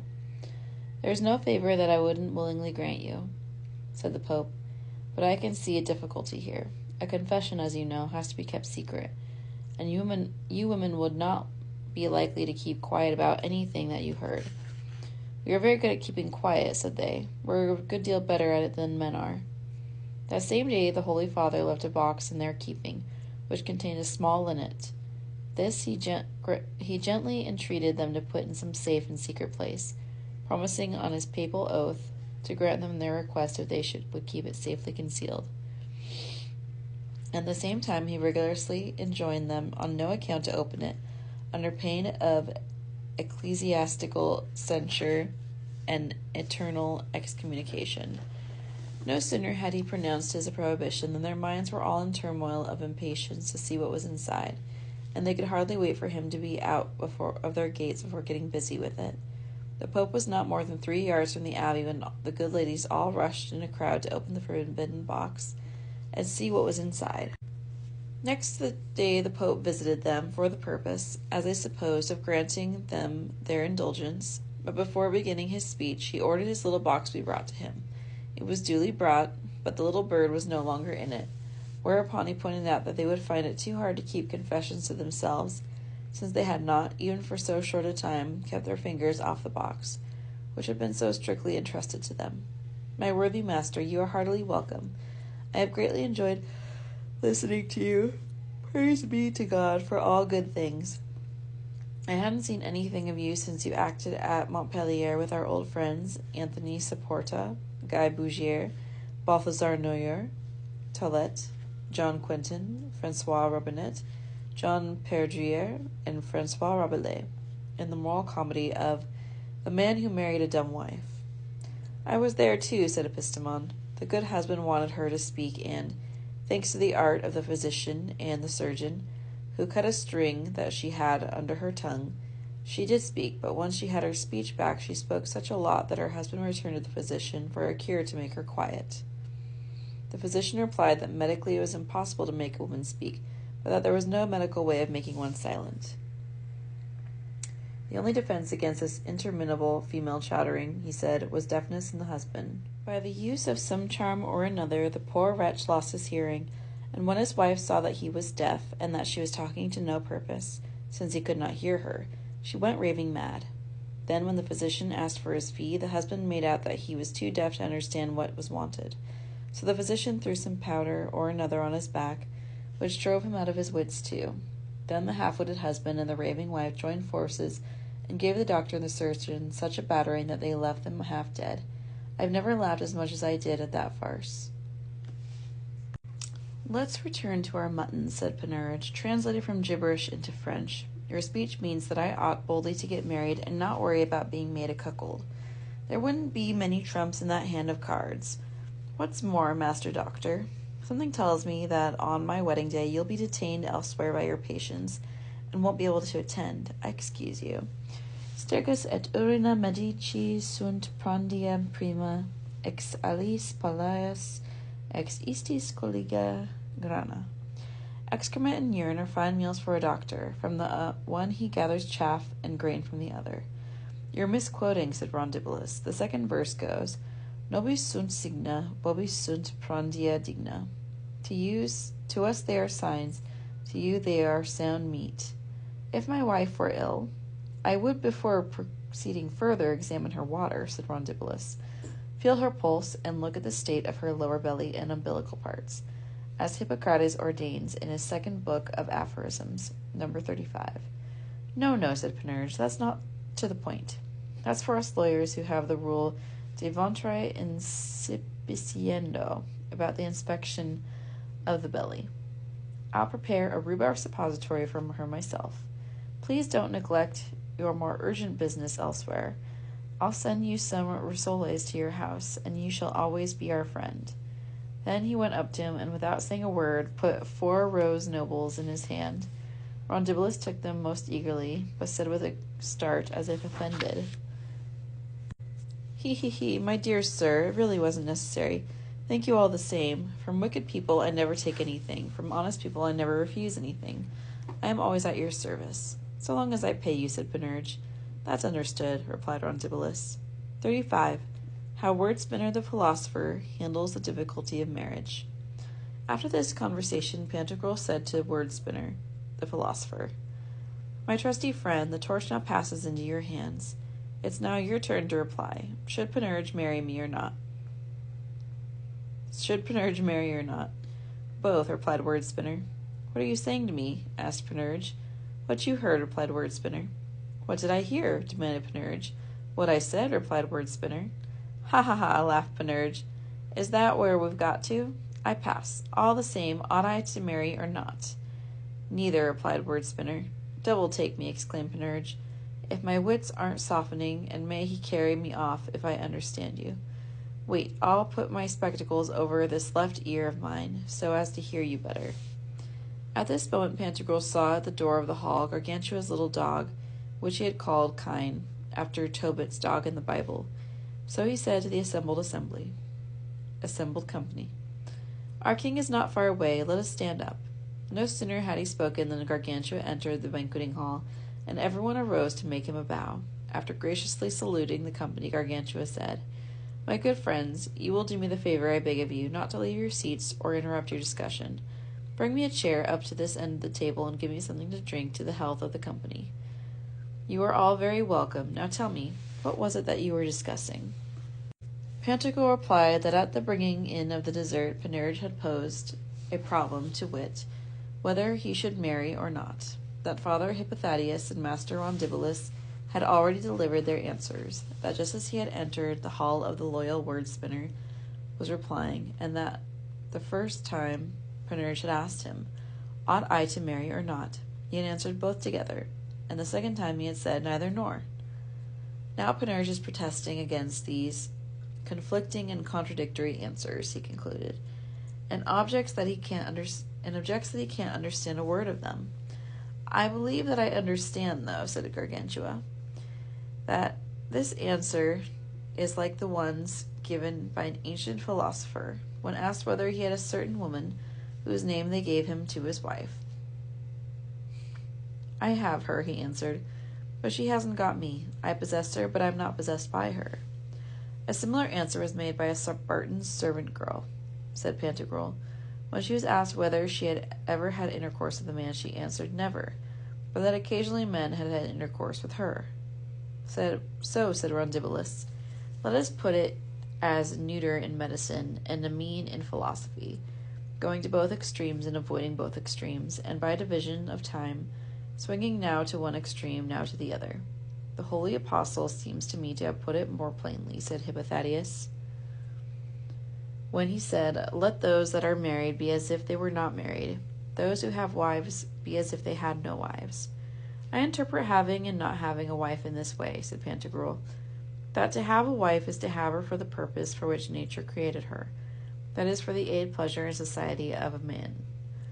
Not to have her means not to be tied to her apron strings, not for her sake to debase the unique and supreme love that a man owes to God, not to neglect the duties that a man owes to his country, the community, and his friends, not to abandon his studies and his business in order to be continuously waiting on his wife. Taking having and not having a wife in this way, I see no conflict or contradiction in terms. 36. Continuation of the replies of Wordspinner, the ascetic and Pyrrhonian philosopher. You talk like a book, replied Panurge, but I feel as if I were at the bottom of the dark well where Heraclitus says truth is hidden. I can't see a thing. I hear nothing. I feel my senses all numbed, and I very much wonder whether I'm not bewitched. But I'll change my style of speaking. Don't stir, my trusty friend. Don't rake your money in. Let's change the stakes and speak without disjunctives. These ill-joined parts of speech confuse you, as I see. Now proceed, in God's name. Shall I marry? Wordspinner. It seems likely. Panurge. And if I don't marry? Wordspinner. If I can see no objection to that. Panurge. You can see none at all? Wordspinner. None, or my eyes deceive me. Panurge. I can see more than 500. Wordspinner. Enumerate them. Panurge. I was only speaking roughly, using a fixed number for an uncertain one, and taking the determinant for the indeterminate. What I meant was plenty. Wordspinner. I'm listening. Panurge.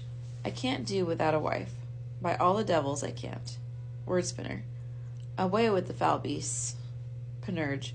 Well, by God, if you like, for my Salmagundians say that to sleep alone or without a wife is a brutish life, and Dido said as much in her lamentation.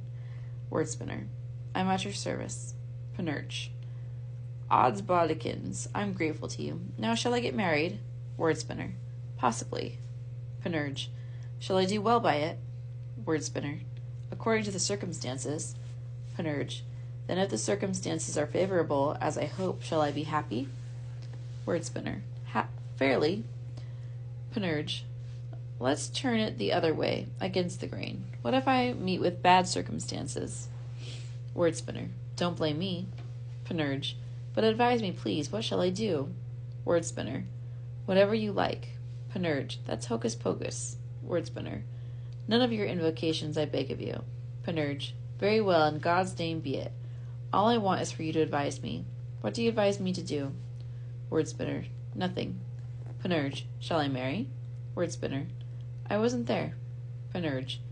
Then perhaps I shan't marry. Wordspinner. I can't do anything about it. Panurge. If I'm not married, then I shall never be a cuckold. Wordspinner. So I've always supposed. Panurge. Let's put the case that I'm married. Wordspinner. Where shall we put it? Panurge. I mean, let's take the case that I'm married. Wordspinner. I can't. I'm otherwise engaged. Panurge. This is a stinker. Lord, if only I dared have a quiet little swear, it'd relieve me greatly. Come now, Patience. And if I'm married, shall I be a cuckold? Wordspinner. One would say so. Panurge. But if my wife is chaste and modest, then I shan't be a cuckold. Wordspinner. You seem to me to speak correctly. Panurge. Listen. Wordspinner. As much as you like. Panurge. Will she be chaste and modest? There's only that point to settle. Wordspinner. I doubt it. Panurge. You never saw her? Wordspinner. Not to my knowledge. Panurge. Why then do you doubt a thing you don't know? Wordspinner. For reasons. Panurge. But if you knew her? Wordspinner. The doubts would be graver. Panurge. Page, my sweet page, here's my cap. I give it to you, lest my spectacles. Go down into the courtyard and swear for me just for half an hour. I'll swear for you whenever you like. But who'll make me a cuckold? Wordspinner. Somebody. Panurge. Odds bellykins, I'll give him a hiding that master somebody. Wordspinner. So you say. Panurge. May the devil, who has no white in his eye, fly away with me, if I don't lock my wife in a chastity belt when I leave my seraglio. Wordspinner. Moderate your language. Panurge. It's well shit and well sung. All this speechifying, let's come to some conclusion. Wordspinner. I've no objection. Panurge. Wait, since I can't draw blood from you in this quarter, I'll try another vein. Are you married or are you not? Wordspinner. Neither the one nor the other, and both together. God help Panurge. God help us, I'm sweating with exhaustion. I feel my digestion blocked. All my phrenes, metaphrines, and diaphragms are strung up and waiting to incornifistibulate the words of your answer into the game bag of my understanding. Wordspinner. I'm not preventing you. Panurge. Gee up, old friend. Now, are you married? Wordspinner. I am of that opinion. Panurge. And you were so once before? Wordspinner. It is possible. Panurge. Did you come off well the first time? Wordspinner. It's not impossible. Panurge. How are you getting on this second time? Wordspinner. As my fated destiny decrees. Panurge. But tell me honestly, are you getting on well? Wordspinner. It is conceivable. Panurge. Come now, in heaven's name, by the burden of St. Christopher, I'd as soon undertake to get a fart out of a dead donkey as an answer out of you. Still, I'll catch you this time. Trusty friend, let's shame the devil in hell, and confess the truth. Were you ever a cuckold? I mean you that are here. I don't mean the you downstairs by the tennis court. Wordspinner. Not unless it was predestined. Panurge. God's flesh, I give it up. God's blood I throw in my hand. God's body I abjure. He's slipping out of my grasp. At these words Gargantua got up and said, Good God be praised in all things. So far as I can see, the world's got into a fine old mess since first I began to watch it. Now we have come to this, have we? So the most learned and cautious philosophers have all joined the thinking establishment of the Pyrrhonians, Aphoretics, Sceptics, and Ephetics, have they? Good God be praised. Truly, from now on it will be easier to seize lions by the mane, muzzles, horses by the hair, oxen by the horns, wild oxen by the muzzle, wolves by the hair, wolves by the tail, goats by the beard, and birds by the claws, and to catch philosophers of this kind by the words they speak. Farewell, my dear friend. After pronouncing this speech, he withdrew from the company, and Pantagruel and the others wished to follow him, but he would not allow them to. Once Gargantua had left the hall, Pantagruel said to the guests, Plato's Timaeus counted his guests at the beginning of the feast. We, on the other hand, will count ours at the end. 1, 2, 3. Where's the fourth? Wasn't it our friend, Brindlegoose? Epistemon replied that he had been to his house to invite him, but had not found him at home. An usher of the high court of Myrlingues had come to find him and to cite him to appear in person and state his grounds to the senators for some decision that he had pronounced. Therefore he had departed on the preceding day to put in an appearance at the time appointed, in order not to fall into default or contumacy. I should like to know what it is, said Pantagruel. He has been the district judge at Fonsbeton for more than 40 years, and during that time he has given more than 4,000 final sentences. In 3,209 of these cases which he has decided, an appeal has been made by the losing parties to the Supreme Court of the Myrlingues Assembly in Myrlingues, by decree of which they have all been ratified, approved, and confirmed, and the appeals dismissed and quashed. If now in his old age he has been cited to appear in person, all after performing his duties blamelessly throughout the past, some disaster must certainly have occurred. I should like to help him in every way I equitably can. The world has grown so wicked today, as well I know, that honest justice stands in great need of support. I am resolved to appear there immediately, for fear that some accident may occur. After this the tables were removed, and Pantagruel gave his guests precious and honorable presents of rings, jewels, and plate, both of gold and of silver. Then, after thanking them most cordially, he retired to his room. 37. Pantagruel persuades Panurge to take counsel of a fool. As Pantagruel was retiring, he saw Panurge from the gallery in a state of deep reverie, mumbling and nodding his head. You look like a mouse caught in a trap, he said. The harder it tries to free itself from the pitch, the faster it gets stuck. It is the same with you. All your efforts to escape from the noose of your perplexity only leave you more firmly caught than before. I know of only one remedy. Listen, I've often heard the vulgar proverb quoted. A fool may well give lessons to a wise man. Now, since you're not fully satisfied by the answers of the wise, take counsel of some fool. You may get more agreeable advice in that way, and be better contented. You know how many princes, kings, and republics have been saved, how many battles won, how many perplexities resolved by the advice, counsel, and predictions of fools. There is no need to refresh your memory now with instances. You will accept this argument. As you call a man worldly wise who looks carefully after his private and domestic affairs, who is vigilant and watchful in the management of his household, whose mind never wanders, who never misses any opportunity of acquiring and amassing property, even though he may be a fool in the estimation of the celestial spirits.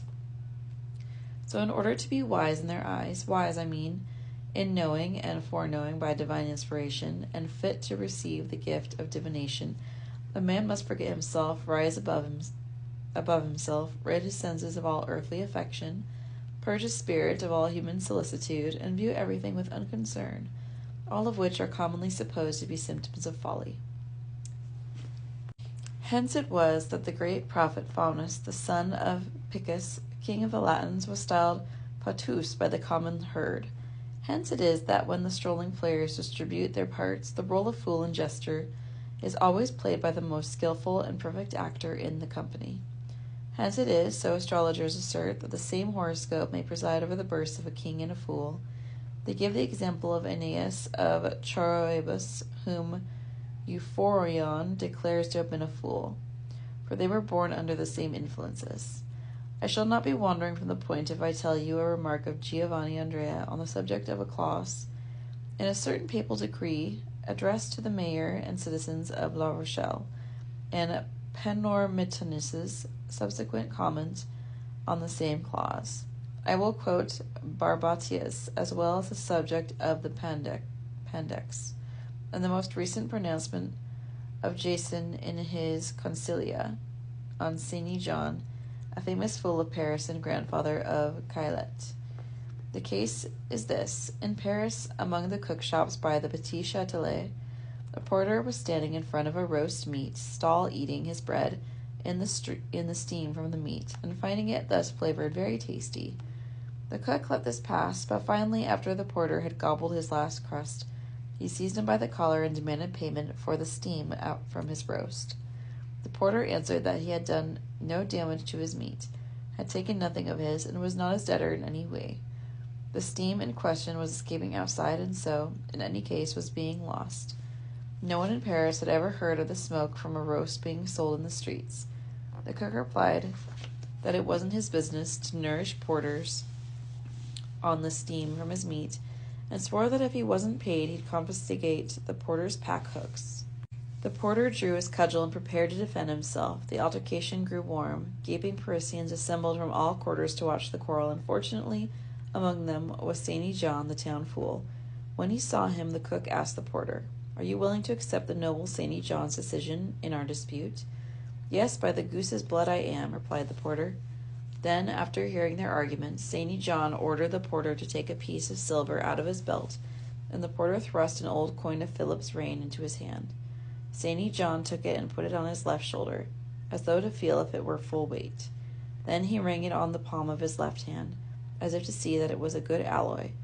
Next he held it close up to his right eye, as if to make sure that it was well minted. All this took place in complete silence on the part of the gaping mob, while the cook watched in confidence, the porter in despair. Finally the fool rang the coin several times on the stall, then with presidential majesty, grasping his bauble as if it were a scepter, and pulling over his head his ape's fur hood with its paper ears ridged like organ pipes, after 2 or 3 sound preliminary coughs, he announced in a loud voice, "The court declares that the porter who ate his bread in the steam of a roast has civilly paid the cook with the chink of his money. The court orders that each shall retire to his eatery without cost. The case is settled." This decision of the Parisian fool seems so equitable, so admirable even, to the aforesaid doctors, that they doubt whether a more judicial sentence would have been given if the case had been tried before the High Court of that city, or before the Rota of Rome, or indeed before the Areopagites. Consider, therefore, whether you won't consult a fool. 38. How Pantagruel and Panurge proclaimed the virtues of Rabelais. "Upon my soul," replied Panurge, "I will. I seem to feel my bowels loosening. A moment ago they were all tight and constipated, but just as we have chosen the fine cream of wisdom to advise us, so I would like someone who is a fool of the first water to preside over our new deliberations." "Rabelais seems sufficient of a fool to me," said Pantagruel. "A proper and total fool," replied Panurge. Pantagruel says, "A fatal fool, a natural fool, a celestial fool, a jovial fool, a mercurial fool, a lunatic fool, an erratic fool, an eccentric fool, an ethereal and Junonian fool, an arctic fool, a heroic fool, a genial fool, a predestined fool, an Augustan fool, a Caesarian fool, an imperial fool, a royal fool, a patriarchal fool, a fool by birth, a loyal fool, a ducal fool, a banner-bearing fool, a seigneurial fool, a palatine fool, a principal fool, a praetorian fool, a total fool, an elected fool, a court fool, a chief centurion fool, a triumphant fool, a vulgar fool, a domestic fool, an exemplary fool, a rare and peregrine fool, an aulic fool, a civil fool, a popular fool, a familiar fool, a famous fool, a favorite fool, a Latin fool, an ordinary fool, a much feared fool, a transcendent fool, a sovereign fool, a special fool, a metaphysical fool, an ecstatic fool, a categorical fool, a predictable fool, a decumenal fool, an obliging fool, a fool in prospect, an arithmetic fool, an algebraic fool, a Kabbalist fool, a Talmudic fool, an amalgamated fool, a compendious fool, an abbreviated fool, a hyperbolic fool, a paradoxical fool, an allegorical fool, an ethical fool, a pleonasmic fool, a capital fool, a cerebral fool, a cordial fool, an intestinal fool, a hepatic fool, a splenetic fool, a windy fool, a legitimate fool, a fool in the azimuth, a fool in the ecliptic, a well-proportioned fool, an architraval fool, a fool on a pedestal, a paragon of a fool, a cheerful fool, a crooked fool, a solemn fool, an annual fool, a festival fool, an amusing fool, a village fool, a humorous fool, a privileged fool, a rustic fool, an ordinary fool, an ever-ready fool, a fool in dune, a resolute fool, a hieroglyphic fool, an authentic fool, a fool of value, a precious fool, a fanatical fool, a fantastic fool, a lymphatic fool, a panic fool, a distilled fool, an even-tempered fool. Panurge says, a high-toned fool, a B-sharp and B-flat fool, a terrestrial fool, a jolly mocking fool, a merry sportive fool, a fool with pom-poms, a fool with tassels, a fool of bells, a laughing venereal fool, a barrel-bottomed fool, a fool in fermentation, a fool of the first pressing, a fool of the first broaching, an original fool, a papal fool, a consistatorial fool, a conclavist fool, a bullist fool, a synodal fool, an episcopal fool, a doctoral fool, a monthly fool, a fiscal fool, an extravagant fool, a bonneted fool, a simple tonsured fool, a so-and-so fool, a fool graduated in folly, a fool dining companion, a fool with first-class honors, a train-bearing fool, a fool by supererogation, a fool collateral, a fool à la terre deteriorated, a fool caught in the nest, a migratory fool, a half-fledged fool, a haggard hawk fool, a gentle hawk fool, a speckled fool, a pilfering fool, a fool of the second plumage, a wild fool, a rambling fool, a fool punched on the chin, a puffed-up fool, a fool prouder than a peacock, a corollary fool, an eastern fool, a fool supreme, a crimson fool, a fool dyed in the green, a citizen fool, a feather duster fool, a fool for mockery, a modal fool, an abstract fool, an almanac-making fool, a heteroclite fool, a summist fool, an abbreviating fool, a Morris-dancing fool, a well-sealed fool, a mandatory fool, a hooded fool, a titulary fool, a sly fool, a repulsive fool, a well-tooled fool, a clutch-loose fool, a big-bollocked fool, a pedantic fool, a winded fool, a culinary fool, a fool of high growth, an Anderon fool, a miserable fool, a rheumatic fool, a bragging fool, a 24-carat fool, a motley fool, an asymmetrical fool, a fool in a martingale, a fool with a stick, a fool with a bauble, a fool of high price, a fool broad in the beam, a stumbling fool, a superannuated fool, a clownish fool, a full-busted fool, a pompous fool, a gorgeous fool, an uninterrupted fool, a riddling fool, a formal fool, a hooded fool, a redoubled fool, a Damascene fool, a variegated fool, an ass-faced fool, a baritone fool, a spotted fool, a bulletproof fool. Pantagruel, for the same good reason that the Quirinalia in Rome were called All Fools' Day, we might justly inaugurate the Tribulatinalia in France. Panurge, if all fools wore cruppers, he'd have his rump well galled.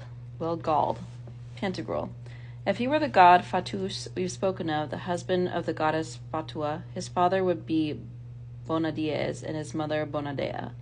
Panurge, if all fools ambled, he'd pass them by a good yard, although he's got bow legs. Let's go to him without wasting time. We shall get a fine answer from him, I'm certain. I mean to attend Bridal Goose's trial, said Pantagruel, but while I'm on my way to Miralingues, which is on the other side of the Loire. I'll send Carpelin to bring Triboulet here from Blois.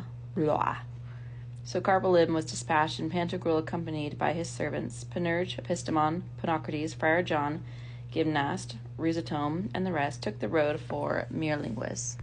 39. How Pantagruel was present at the trial of Judge Bridlegoose, who decided cases by the throw of the dice. On the next day, at the appointed hour, when Pantagruel arrived at Mirlinguis, the president, senators, and councillors begged him to enter with them and hear their judgment on Bridlegoose's defense of a certain sentence which he had pronounced against Toucheronde, the tax assessor, and which seemed most inequitable to the centumviral court.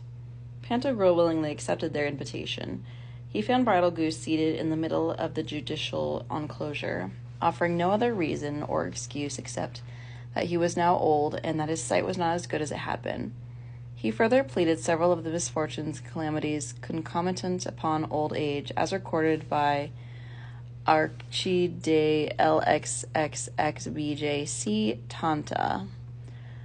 Side note, most of the citations in this and the following chapters are passages in the Roman Code and Digest, but as this is a satire against legal pedantry, it would be absurd to produce a footnote on each one. End side note. By reason of these infirmities, he said, he had not been able to make out the score of the dice, as he had done in the past. Whence it might have arisen that, as Isaac, when old and dim-sighted, took Jacob for Esau, so in deciding the case in question, he might have taken a 4 for a 5, particularly as on that occasion he had used very small dice. He pleaded further that, by provision of equity, the imperfections of nature ought never to be accounted as a crime, as is clear from F.F. de Re Millet, El qui cum uno, F.F. de Reg jur, El ferre, semicolon, F.F. de edil ed per totem, semicolon, F.F.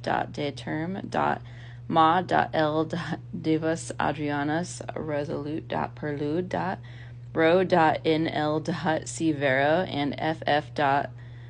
solu mater.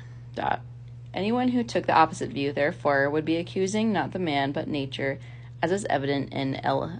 maximum vitium C. de lib. Praetor. What dice do you mean, my friend? Inquired Blowbroth, grand president of this court. The dice of judgment, replied Bridlegoose. Those alea judicorium, of which it is written in Doct 26 quies.ij.cap. Sors semicolon L. Nec emptio. Ff. De contrahend. L. Quod. Debitur semicolon Ff. De pecul. Et eb Barthol. Semicolon. The same dice as you gentlemen use in this Supreme Court of yours, as do all other judges in deciding their cases according to the comments of D.H.N. fura. Et not. gl. Fin. Desortil. Et L. Sed cum ambo semicolon and Ff. De jud. Where the learned doctors remark that chance is a very good, honest, useful, and necessary element in the settling of suits and contentions. This has been even more clearly stated by Bald. Bart. And Alex.C. Communia de leg. C. Duo. And how do you work it, my friend? Asked Blowbroth. I will reply briefly, answered Bridlegoose, according to the provisions of the law a pluriorum, S in refutatoris, C. De appella. And to what is said, gl.l.j.ff. Quod met. Cow. Gradunt breviat moderni. Moderns rejoice in brevity. I do like the rest of you gentlemen. I follow the customs of the judicature, to which our laws command us always to defer. Et not. Extra de consuet. C. X. Literis, et ibi inoc. First, I thoroughly view and review, read and reread, thumb over and peruse the bills of complaints, subpoenas, appearances, reports, investigations, preliminary proceedings, statements, allegations, interrogatories, rebuttals, written testimonies, protests, complaints, objections, cross-examinations, confrontations, and face-to-facing of witnesses, demands, letters, Dismissory royal missives, warrants, demurrers, anticipatories, injunctions, returns of injunctions, appeals, final judgments, citations of arguments, decrees, adjournments for appeal, acknowledgments, executions, and other such drugs and spiceries on one side, and on the other, as a good judge is bound to do, in order to conform to no.spec. de ordinario siij, et tit. de office. omn. jud. s fin. et de rescriptis presenta. sj. I then place at the end of the table in my chamber all the defendant's bags of documents, and give him the first throw, as the rest of you gentlemen do. This is enjoined by L. for favorabiliores ff.de reg.jur. Et in c. cum sunt oed tit.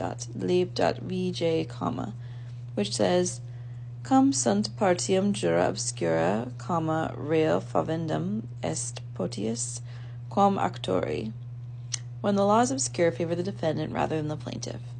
This done, I put down the plaintiff's bags of documents, as you other gentlemen do, at the other end, visum visu, face to face, for opposita juxta se posita magis elucessunt. Opposites, when confronted, shed greater light, as is noted in L.J.S. videamus ff.de his qui sunt sui vel alie.jur. Et in L.munerum j.mixta ff.de muner. Et honor. And likewise, and then for turn I throw for him too. But, my friend, demanded Blowbroth, in what way do you determine the degree of obscurity of the claims put forward by the litigants? As you other gentlemen do, replied Bridal Goose. That is to say, by the numbers of bags brought in by either party, and then I use my little dice, as you other gentlemen do, to conform to the law, semper et stipulationibus, ff.de reg.juris, and the law in capitals versified, k, oed.tit. Semper in obscuris quod minimum est sequimur. In difficult cases, always take the least consequential course, which was also adopted by canon law in c. in obscuris. ed.tit. lib.vj. Of course, I have large dice as well, fine and most proper ones that I use, as you other gentlemen do, when the matter is more fluid, that is to say, when there are less bundles. And after that, asked Blowbroth, how do you pronounce judgment, my friend? As you other gentlemen do, replied Bridal Goose, I pronounce in favor of the party to whom fate first awards a good throw of the judiciary, tribunian, and praetorial dice. So our laws ordain. Qui prior est tempore, potior est jur. The first comer has the best case in law. 40. Bridal Goose explains his reasons for examining the documents of the cases which he has decided by the throw of the dice. Yes, my friend, said Blowbroth, but since you settle your judgments by chance and by the fall of the dice, why don't you put things to the hazard on the same day, at the precise hour when the parties at variance appear before you? Why all this further delay? What use do you make of the writs and documents in the litigants' bags? The same use as you other gentlemen do, answered Bridal Goose. They serve me for 3 exquisite, requisite, and authentic purposes. First, for the sake of formality, for if form is not observed, there is no validity in anything that is done, as is proved very well by blah, blah, blah, blah. Besides which, as you know only too well, often in judicial proceedings the formalities destroy all materiality and substance. For forma mutata, mutatur substantia. When the forms are changed, the substance is changed. Secondly, as with you other gentlemen, they give me honest and salutary exercise. The late Master Othman Vidari, a great physician, as you would say, told me many times that lack of physical exercise is the sole cause of the poor health and short lives to which you gentlemen and all officers of the law are subject, which was very well noted before him by Bartolus. For which reason, to us, in our turn, as to you gentlemen, quia accessorium naturam sequitur principalis, are conceded on certain honest and decent games for recreation, and such is the opinion of D. Thomas in Secunda Secundae Quaest CLXVIII, very appositely quoted by Dr. Albert de Ross, who fui magnus practicus and a solemn doctor, as Barbatia attests. The reason is set out per gloss in praemo, ne autem terti. Interpone tuis interdum guardia curis. Take a holiday every now and then between your studies. In fact, one day in the year 1489, having some monetary business in the court of their worships, the judges of excise, and entering by the pecuniary permission of the usher, for as you gentlemen know, pecuniae abundant omnia, all things obey money, I found them all playing at fly, a healthy exercise before or after meals, I don't care which, provided, hic not, here take note, that the game of fly is honest, healthy, ancient, and lawful, and musco invitoria de quo si de petit hered. Those who play at fly are excusable by law. And on that occasion Master Tieleman Piquet was fly, and he was laughing all the way, in which all the gentlemen of the court were ruining their caps by swatting him on the shoulders. He told them all the same that they would have no excuse for this damage to their caps when they left the courts and returned to their wives. By C.J. Extra, de presumt. Now, resolutore loquendo, I should say, as you other gentlemen do, that there's no comparable exercise, no exercise more aromatizing, in all this litigious world than the emptying of bags, the thumbing of papers, the assessing of costs, the filing of baskets, and the examination of sweets. Thirdly, like you other gentlemen, I consider that time ripens all things. With time all things come to light. Time is the father of truth. That is why, like you other gentlemen, I suspend, delay, and postpone judgment, so that the case, being well ventilated, sifted, and debated, may in course of time come to its maturity, and so that the decision by dice afterwards ensuing may be borne more patiently by the losing party.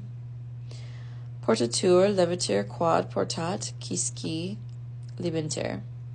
A load willingly borne is light to bear. If judgment were given when the case was raw, unripe, and in its early stages, there would be a danger of the same trouble as physician says, following on the lance of an abscess before it is ripe, or the purging of some harmful humor from the human body before it is fully matured. For, as it is written in autent, and repeated, quod medicament morbis exhibent hoc jura negotis. What medicine is to disease, the law is to business. Furthermore, nature instructs us to pick and eat fruit when they are ripe. Likewise, to marry our daughters when they are nubile. Jam matura thoris plenis ad loverant annis virginitas. Virginity, now ripe with years, was ready for the marriage bed. Indeed, not to do anything except in full maturity. 41. Bridal Goose's story of the man who settled cases. I remember in this connection, continued Bridal Goose, that at the time when I was studying law at Poitiers, under Professor Axiom, there was at Smarve one Peter Nitwit, an honest man, a good farmer, a fair singer in the choir, a man of good reputation, and of the age of most of your gentlemen. He used to say that he had seen that grand old man, the Lateran Council, in his broad red hat, together with his wife, the Lady Pragmatic Sanction, with her broad blue satin ribbon and her great jet rosary. This good fellow used to settle more lawsuits than were ever tried in all of the courts of Poitiers, in the session house of Montmorillon, and in the market hall of Parthenay-le-Vieux, which won him the respect of all the countryside. Every dissension, dispute, and quarrel in Chauvigny, Noailles, Crotel, Esne, Legouge, Lamotte, Lusignan, Vivonne, Mezue, Etable, and the neighboring places was settled on his rulings as if by a high court judge, although he was no judge, but just a simple fellow. There wasn't a hog killed in the whole neighborhood that he didn't get part of the roasting meat and the sausages, and almost every day he was at some banquet, feast, wedding, christening, or churching, or at the tavern, to effect some settlements, you understand, where he never brought any parties to agree that he did not make them drink together, as a symbol of reconciliation, of perfect concord, and of happiness renewed. He had a son called Stevie Nitwit. Side note, the son generally takes after his father, and the daughter after her mother. An exception is made in the next clause for the children of monks and nuns. End side note. A grand lad and a good fellow, swelp me God, who also wanted to take a hand in the settling of disputes, for you know that, Sepe solet similis filius esse patre, exequitur levitir filia matris iter. Excipio filios ammoniali suspectos ex Monaco, and he took as his title lawsuit settler out of court.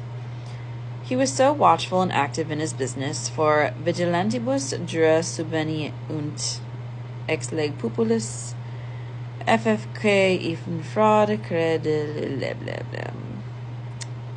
Side note, this refers to a case of a groom whose horse sniffed at a mule in an inn yard, in which Ulficit was defined as nose-sniffing arse, end side note. And heard of any suit or dispute in that country, he pushed his nose in to reconcile the parties. It is written, Qui non laborat non manege ducat. If any do not work, he shall not manage a household. Side note, a bad pun on 2 Thessalonians 3:10. As does courier, more than a trot. Vetulum compellit egestas. Old age made the old hag run. But he was so fortunate in his business that he never reconciled a single dispute, not even the most trivial one. Instead of reconciling the parties, indeed, he merely exasperated and antagonized them. You know, gentlemen, that sermor datur cunctis animi sapientia paucis. Everyone is gifted with speech, but few have wisdom of the soul. And the innkeepers of Smarv said that, in this time, they had not sold as much wine of reconciliation, which was what they called the good wine of Ligouge, as they used to do in half an hour in the old man's time. Now he happened to complain of his bad luck to his father, attributing its causes to the perversity of the men of his day. He roundly argued that if the world had been as perverse, litigious, unrestrained, and irreconcilable in the olden times, he, his father, would never have won such honor, nor the title of the unfailing peacemaker by which he had been known. In this, Stevie was breaking the law which forbids children to reproach their own parents. You must change your methods, Stevie, my son, answered Peter, for when Lord Orpotet is the king, this is the course for following. Side note, Lord Orpotet is Lord Necessity. End side note. You're barking up the wrong tree. You never settle cases, and why? Because you catch hold of them at their beginnings, when they're still raw and unripe. I settle them all, and why? Because I catch hold of them at the end, when they're nearly ripe and digested. You know the line, dulcior est fructus post multa pericula ductus. A fruit is sweeter for having survived many dangers. Don't you remember the common proverb that runs, he's a lucky doctor who's called in at the end of the illness? The illness, of course, had reached its crisis and was beginning to abate naturally without any intercession by the doctor. In the same way, my litigants were drifting unaided towards an end of their disputes, because their purses were empty. They were ceasing of themselves to prosecute and defend, for they had no coin in the kitty to prosecute or defend with. Deficiente pecu deficit omnia. If money is lacking, everything is lacking. All they wanted was someone to act as sponsor and mediator, to make the first mention of the settlement, to save each party from the awful shame of having it said of him. It was he that gave in first. He was the first to talk of an agreement. He got tired first. He hadn't got the better case, and he felt the shoe pinching. Then I found myself as welcome as peas and bacon. That's my happy moment, my moment of advantage, when my luck's in. And I tell you, Stevie, my dear son, that by this method I could make peace, or at least a truce between the great king and the Venetians, between the emperor and the Swiss, between the English and the Scots, or between the Pope and the people of Ferrara. Should I be bolder? Swelp me God, I could make peace between the Turk and the Sophie, or between the Tartars and the Muscovites. Now listen carefully to me. I should catch them at the moment when both sides were tired of making war, when they had emptied their coffers, squeezed their subjects' purses dry, sold their estates, mortgaged their lands, and exhausted their stores and munitions. Then, by God or his holy mother, spite or no spite, they are compelled to take breath and curb their wicked ambitions. That is the lesson. Odero si potero, si non invitus amabo. I will hate if I can, but otherwise reluctantly I will love. 42. How lawsuits are born and how they come to full growth. That is why, continued Bridal Goose, like you other gentlemen, I temporize, waiting for a lawsuit to mature and to attain full growth in all its limbs, in its bags and documents, that is. A lawsuit when newly born seems to me, as it does to you other gentlemen, shapeless and imperfect, even as a bear at birth has neither feet, paws, skin, fur, nor head, but is merely a lump of raw and formless flesh. The she-bear, by dint of licking, perfects its limbs. Thus, like you other gentlemen, I see lawsuits born shapeless and limbless in their origins. They have nothing but a document or two, and at that time they're ugly beasts, but once they're well packed, racked, and sacked, they can really be said to have shape and limbs. The method is as set down in Paulus. Debile principia melior fortuna sequitur. Better fortune follows poor beginnings.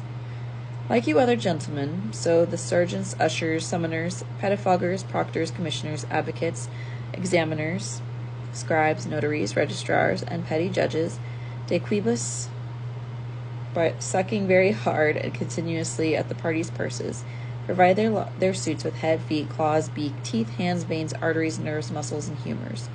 These are the bags. Qualis vestis eritalia corda gerit. Laces will be worn to suit the coat. Hic not. That in this respect litigants are more fortunate than the ministers of justice, for beatius est dare quam acipere. It is more blessed to give than to receive.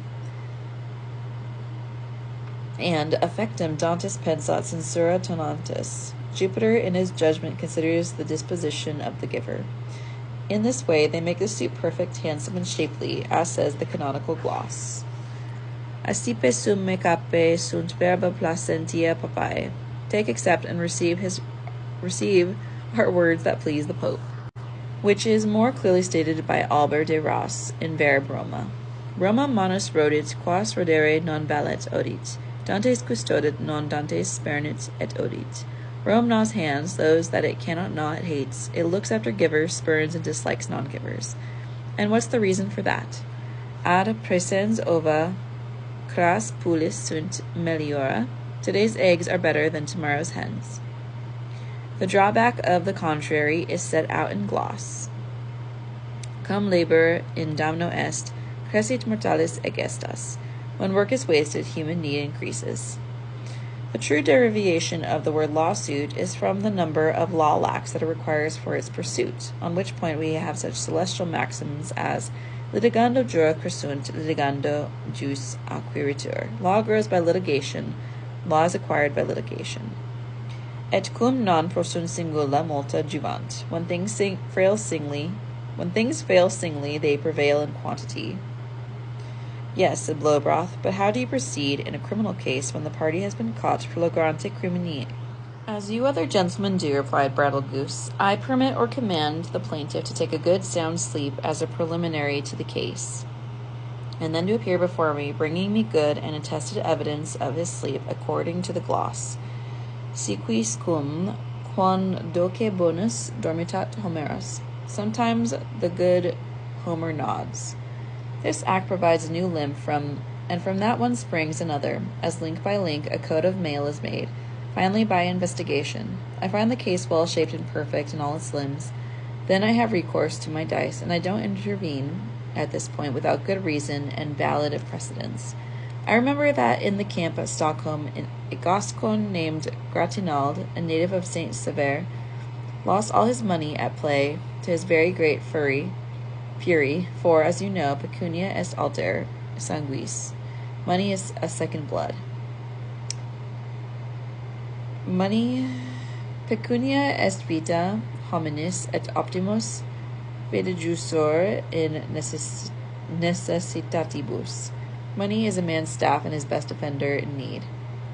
Now, as he came out of the gambling house, he shouted to his companions, By the bull's head, boys, may drink harden our livers.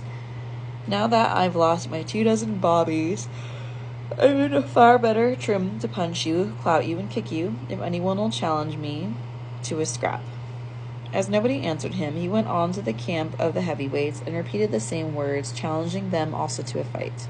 But these great Frieslanders merely answered, Der Gasconier futschich us mis ein jedem zuschlagen aherest geneiter, Zustalen darum, lieben Frauen, hen zergsu inu inurum hausraut.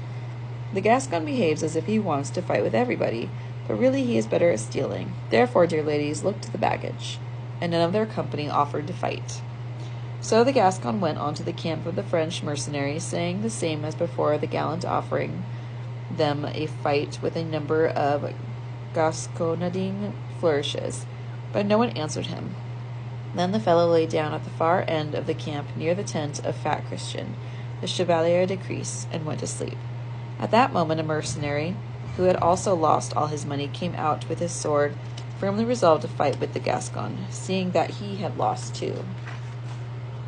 Floratur lacrimis amisa pecunia veris. The loss of money is bewailed with real tears.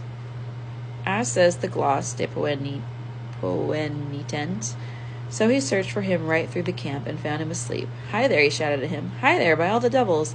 Get up, I've lost all my money just like you. Come, let's have a fight, my lad. Let's have a good bang at one another. See, my sword's no longer than your rapier." But the Gascon answered him in a daze. "By Saint Arnaud's head, who are you that wake me up? May the tavern fever send you staggering. By Saint Sever, patron of Gascony, I was just having a good sleep when this scoundrel came and started pestering me."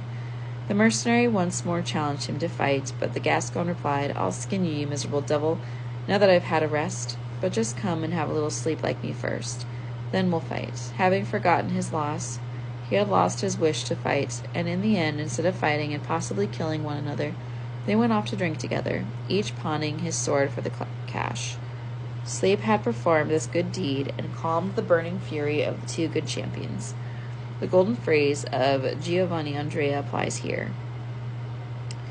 Sedendo et quiescendo fit anima prudens. By leisure and quiet the soul becomes wise.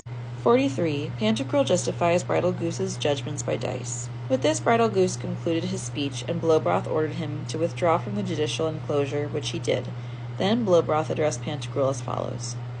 "It is rightful, most noble prince, not only on account of the obligation which this court and the whole marquisate of Merilingues feels towards you, but also in consideration of the sound sense, judicial discretion, and admirable learning of the good God, giver of all good things, has conferred upon you, that we place the decision in your hands. The case of Bridal Goose is most strange, most paradoxical, and entirely unprecedented. In your presence, in your sight, in your hearing, he has confessed to giving judgment by the throwing of dice.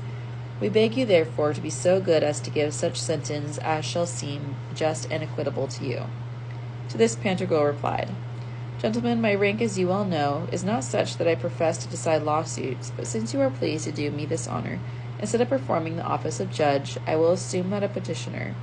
I recognize in Bridal Goose several qualities which make him, in my opinion, deserving of pardon, in this case under judgment, in the first place his old age, in the second his simplicity, both of which, as I need not remind you, speak in favor of a pardon, and as an excuse for misdeeds, both in equity and according to our laws.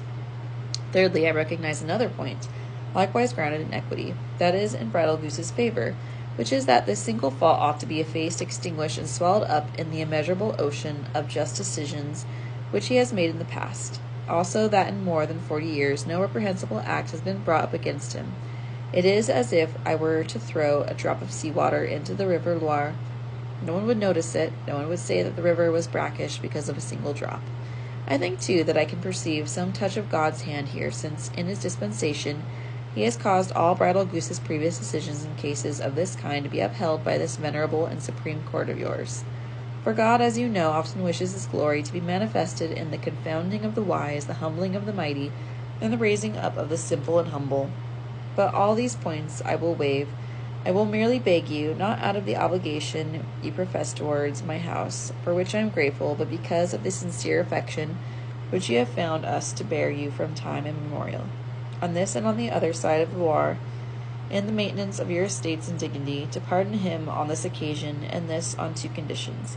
Firstly, that he satisfy or give surety that he will satisfy the party wronged by the sentence in question, for which satisfaction I will myself provide, and generously. Secondly, that as assistant in his duties you will give him some younger, more learned, prudent, skilled, and virtuous counselor, whose advice he shall henceforth take in performing his judicial functions. But in case you should wish entirely to relieve him of his office, I earnestly entreat you to confer his services upon me as a present and an unconditioned gift. I shall find places and duties enough in my kingdoms to employ him, and shall make very good use of him. In conclusion, I will pray the good God, creator, preserver, and giver of all good things, to keep you forever in his holy grace. When he had spoken, Pantagruel bowed to the whole court, and left the judicial enclosure. At the door he found Panurge, Epistemon, Friar John, and others, and there they mounted their horses to return to Gargantua's. On the way, Pantagruel told them, point by point, the story of Bridal Goose's judgment. Friar John said that he had known Peter Nitwit in the time when he lived under the noble Abbot Ardulon at Fontaine-le-Comte. Gymnast said that he was in the tent of Fat Christian, the Chevalier de Crise, when the Gascon gave his answer to the mercenary. Panurge said that he had some difficulty in believing that Bridal Goose's judgments by dice had been successful, particularly for so long a time. And Epistemon said to Pantagruel, a parallel case is related of a provost in Montelry. And what do you think of his luck in being successful with the dice for so many years? I should not be surprised at one or two judgments given like this at haphazard, especially in cases that were intricate, ambiguous, muddled, and obscure. 44. Pantagruel tells a strange story of the perplexities of human judgment. The controversy debated before Cnaeus Dolabella, proconsul in Asia, said Pantagruel, was equally difficult. This is the case. A woman of Smyrna had by her first husband a child named ABC. Her husband died, and after a certain time she remarried. By her second husband she had a child named FG. It happened, for, as you know, stepfathers and stepmothers rarely feel any affection for the children of the late first husbands or wives, that this second husband and his son secretly, treacherously, and of malice aforethought, murdered ABC. When the wife discovered their treacherous crime, she took the law into her own hands and killed the pair of them, thus avenging the murder of her elder son. She was then arrested by the constables and brought before Dolabella, and in his presence she confessed her crime without any dissimulation, merely pleading that it had been right and reasonable to kill them. And this was the state of the case. He found the decision so difficult that he did not know which side to incline. On the one side it was an execrable crime. A woman had killed her second husband and her second son. On the other hand, the reasons for the murder seemed to him so natural and to be, as it were, founded on natural law, seeing that together they had murdered her elder son treacherously and of malice aforethought, without being insulted or wronged by him, but merely out of greed to possess the whole inheritance. That before deciding he sent to the Areopagites in Athens to hear what their advice and verdict would be in the case. The Areopagites, in reply, requested him to send the disputing parties before them in 100 years' time, to make a personal appearance, and to reply to certain questions not contained in the written record. The import of this was that the case seemed so perplexed and obscure to give them that they did not know what to say or what judgment to give. If a man had settled that case by a throw of the dice, he wouldn't have been far wrong whichever way they had fallen. If it had gone against the woman, she would have deserved her punishment, since she had herself taken the revenge which by right belonged to justice. If it had gone wrong in the woman's favor, the terrible grief would have seemed an excuse for her deed. But that Bridal Goose should have been successful for so many years, that does astound me. I couldn't give you a categorical explanation of that, replied Epistemon, but I must confess, at a guess, I should attribute the success of his judgments to benevolent aspect of the heavens, and the favor of the guiding intelligences, who have taken into account Judge Bridal Goose's simplicity and plain kindness. For he doubted his own knowledge and capacity, knew the inconsistencies and contradictions of the laws, edicts, customs, and ordinances, and was aware of the deceptions of the eternal calumniator, who often disguises himself as a messenger of light. Deceptions practiced through his ministers, the wicked advocates, counselors, attorneys, and other such instruments. He turns black into white, and fantastically persuades both parties that they are in the right. For, as you know, there is no cause so bad that it doesn't find its advocate. And if that wasn't so, there'd be no suits in the world. Being aware of all this, I say Bridal Goose would commend himself to God, the just judge, invoke the aid of the divine grace, and put himself under the guidance of the most Holy Spirit, thus avoiding the dangers and perplexities of a definite decision. He would, by the throwing of the dice, discover the divine will and pleasure, which we call the final judgment.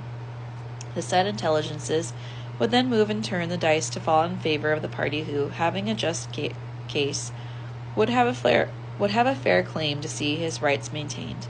Indeed, as the Talmudists say, there is nothing wrong in throwing the dice. On the contrary, When human beings are anxious and in doubt, only in this way can the divine will be manifested. I should not care to think or say, as certainly I do not believe that those who give judgment in the Merovingian High Court in Merolingues are so patently wicked and so abnormally corrupt that a case would not be worse decided, come what might, by the fall of dice than if it were to pass through their blood-stained and perversely influenced hands. This I say, though I am well aware that their entire guidance is in common law is derived from one Tribonian, a miscreant and infidel, and a barbarian of such malice, perversity, greed, and wickedness, that he used to sell laws, edicts, bills, constitutions, and ordinances for cash down to the highest bidder.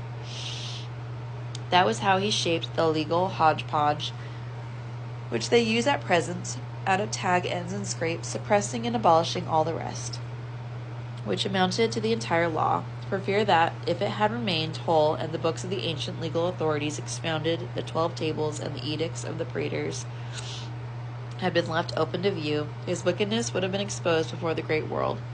Therefore, it would often be better, that is to say, less harm would come of it, if the parties at variance were to walk over spikes rather than to resort to his laws for their answers and judgments. Indeed, Cato in his time desired and recommended that courts of law should be paved with spikes. 45. How Panurge consulted Triboulet. On the 6th day following, Pantagruel returned at the same hour as Triboulet arrived by river from Blois. On his arrival, Panurge gave him a pig's bladder, well blown up and rattling with dried peas inside, also a grandly gilt wooden sword, a small purse made of tortoise shell, a wicker-covered bottle full of Breton wine, and a peck of hard green apples. "What?" said Carpelin. "Is he such an utter fool, then?" Triboulet slung the sword and the purse round his waist, took the bladder in his hand, ate some of the apples, and drank all the wine, whereat Panurge gazed at him curiously and observed, "I never yet saw a fool, and I've seen them to the tune of more than 10,000 francs, who didn't drink gladly and in long gulps." He then expounded his problem in rhetorical and elegant language, but before he had finished, Triboulet gave him a great punch between the shoulders, shoved the bottle into his hand, flipped his nose with the pig's bladder, and for all answer said to him with a violent wag of the head, "By God, mad fool, beware of the monk, the hornpipe of Busancy," a town famous for the manufacture of bagpipes. Side-note. When he had said this, he retired from the company and played with his bladder, delighting in the melodious rattle of the peas. Afterward, it was impossible to get a word of any kind out of him. Indeed, when Panurge tried to interrogate him further, the fool drew his wooden sword and tried to strike him. "We've been nicely caught," said Panurge. "That's a fine answer. He's a fool, all right. There's no denying that. But the man who brought him to me is even more of a fool, and I'm a perfect fool for explaining my thoughts to him." "That second remark is aimed point-blank at me," said Carpelin. "Without getting excited," said Pantagruel, "let's consider his words and gestures. I detected portentous mysteries in them. What's more, I'm not as astounded as I used to be that the Turks revere such fools as their Musafis and prophets. Did you notice how his head shook and waggled before he opened his mouth to speak? By the teaching of the ancient philosophers and ceremonies of the Magi, and the observations of the legal authorities, you may consider this movement to have been caused by the invasion and inspiration of the prophetic spirit which shook it, by its sudden entrance into such weak and petty material, for you know that a small head cannot contain a large brain. It is in just that way that doctors say a trembling strikes the limbs of the human body, that is to say, partly from the weight and violent impact of the burden carried, partly from the virtual weakness of the carrying organ. A clear example of this can be found in the case of those who cannot carry a large beaker full of wine on an empty stomach, without their hands trembling. The Pythian prophetess demonstrated this to us of old when, before giving her oracle, she shook her domestic laurel. Thus, Lampridius records that, to win the reputation of a diviner, the Emperor Heliogabalus, on several of the festivals of his great idol, publicly shook his head in front of his fanatical eunuchs. Thus, Plautus declares in his Asinaria that Sarius went about shaking his head as if raving and out of his senses, and frightened everyone he met. And in another place, to explain why Charmides shook his head, he says that he was in an ecstasy. Thus, Catullus tells in Berecynthia in Attis of a place where the Maenads, Bacchic women, Priestesses of Dionysus and frenzied prophetesses who carried ivy boughs used to shake their heads, as the gilded galley priests of Cybele did under similar circumstances, when holding their ceremonies. Whence it is, according to the ancient theologians, that the goddess derives her name, for means to twist, turn, shake, and head, and act as if wry-necked. Thus Titus Livius writes that at the Bacchanalia in Rome, because of a certain shaking and convulsion of the body which they affected, men and women seemed to be uttering prophecies. For the common voice, both of philosophers and of public opinion, held that the heavens never gave the gift of prophecy without frenzy and a shaking of the body, which did not only tremble and quiver on receiving it, but also at the time of manifesting and declaring it. Indeed, when Julian, a famous legal authority, was asked on some occasion whether a slave should be reckoned sane who had, in the company of possessed and raving people, spoken and been known to prophecy, he replied that since he had not shaken his head, he should be considered sane. Thus we see tutors and schoolmasters shake their pupils' heads as one would a pot by the handles, pinching and pulling them by the ears, which are, according to the teaching of the Egyptian sages, the organs consecrated to memory, in order to recall their thoughts to good philosophical discipline. For a schoolboy's mind often strays after strange fancies and, as it were, runs wild from unruly desires. Virgil acknowledged that this was true of himself when he told of his shaking by Apollo Cynthius. 46. Pantagruel and Panurge interpret Triboulet's words in contradictory ways. He says that you're a fool, and what kind of a fool? A raging fool, for wanting in your old age to bind and subject yourself in marriage. Beware of the monk, he says to you. Pawn my soul, you'll be cuckolded by some monk. I stake my honor on it, and I couldn't give you a greater pledge than that if I were sole and undisputed despot over Europe, Africa, and Asia. Note what importance I attach to our wise fool Triboulet. The other oracles and answers have stated that you will be a peaceable cuckold, but as yet they have not openly declared who it is that will make your wife an adulteress and you a cuckold. The noble Triboulet has told you your cuckolding will be infamous and a flagrant scandal, also that your marriage bed should be defiled and contaminated by monkery. But he said more, that you will dance a hornpipe to the bagpipes of Buzansai. That is to say that you'll be well horned, hornified, and cornuted. You'll make the same sort of mistake as he did when he begged King Louis XII to give his brother the salt controllership of this same Buzansai, and refer to it as the Buzansai bagpipe.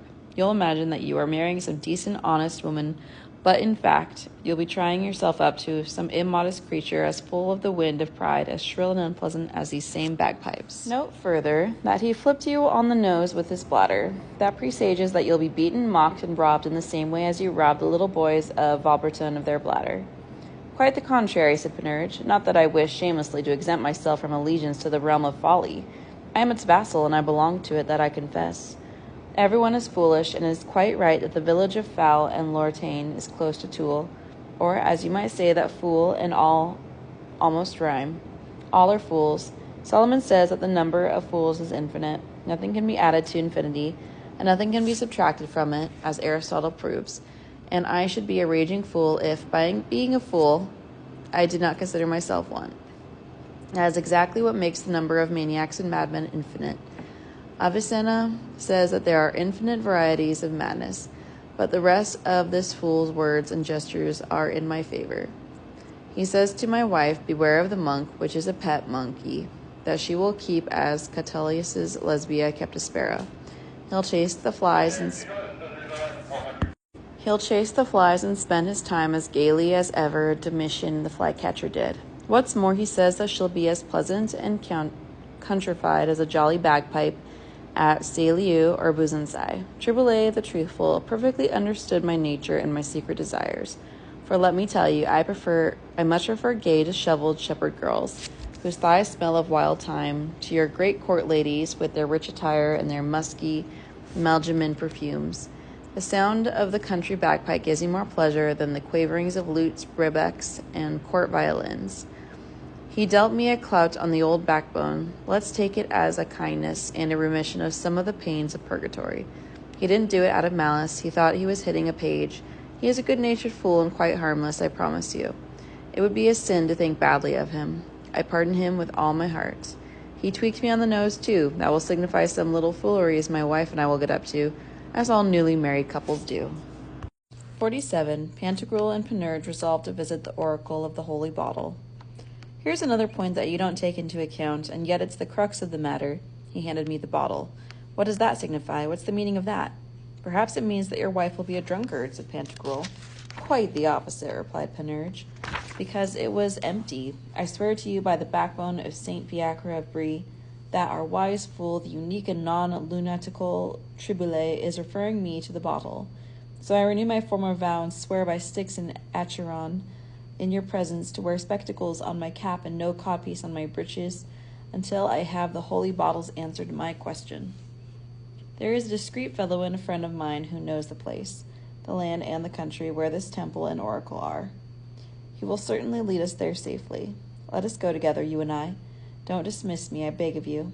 I'll be an Acades to you, a daemon and a companion for the journey.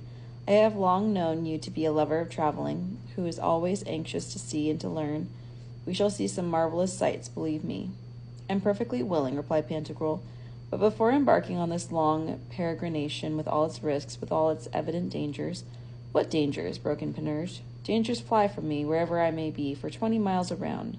As when the prince comes, the deputy resigns. When the sun comes, the darkness vanishes, and as sickness flies at the approach of St. Martin's body at Candace. By the way, said Pantagruel, there are various things we must do before we set out. The first is to send Rabelais back to Blois. This was done immediately, and Pantagruel gave him a cloth of gold coat, beautifully embroidered. Secondly, we must obtain the advice and leave of the king, my father, and then we must find some sibyl for our guide and interpreter. Panurge replied that his friend Xenomanes would be guide enough.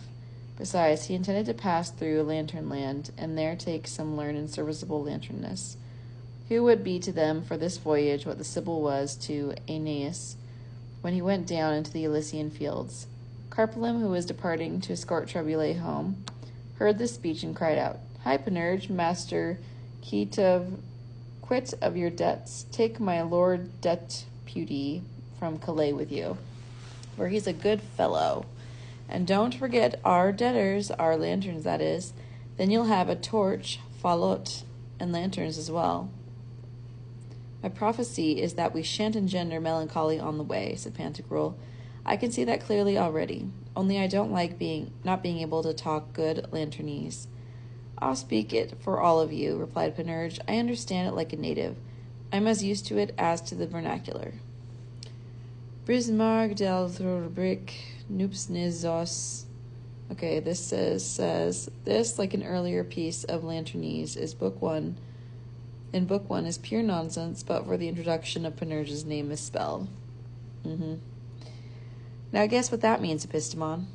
Those are the names of devils errant, devils passant, and devils rampant, answered Epistemon.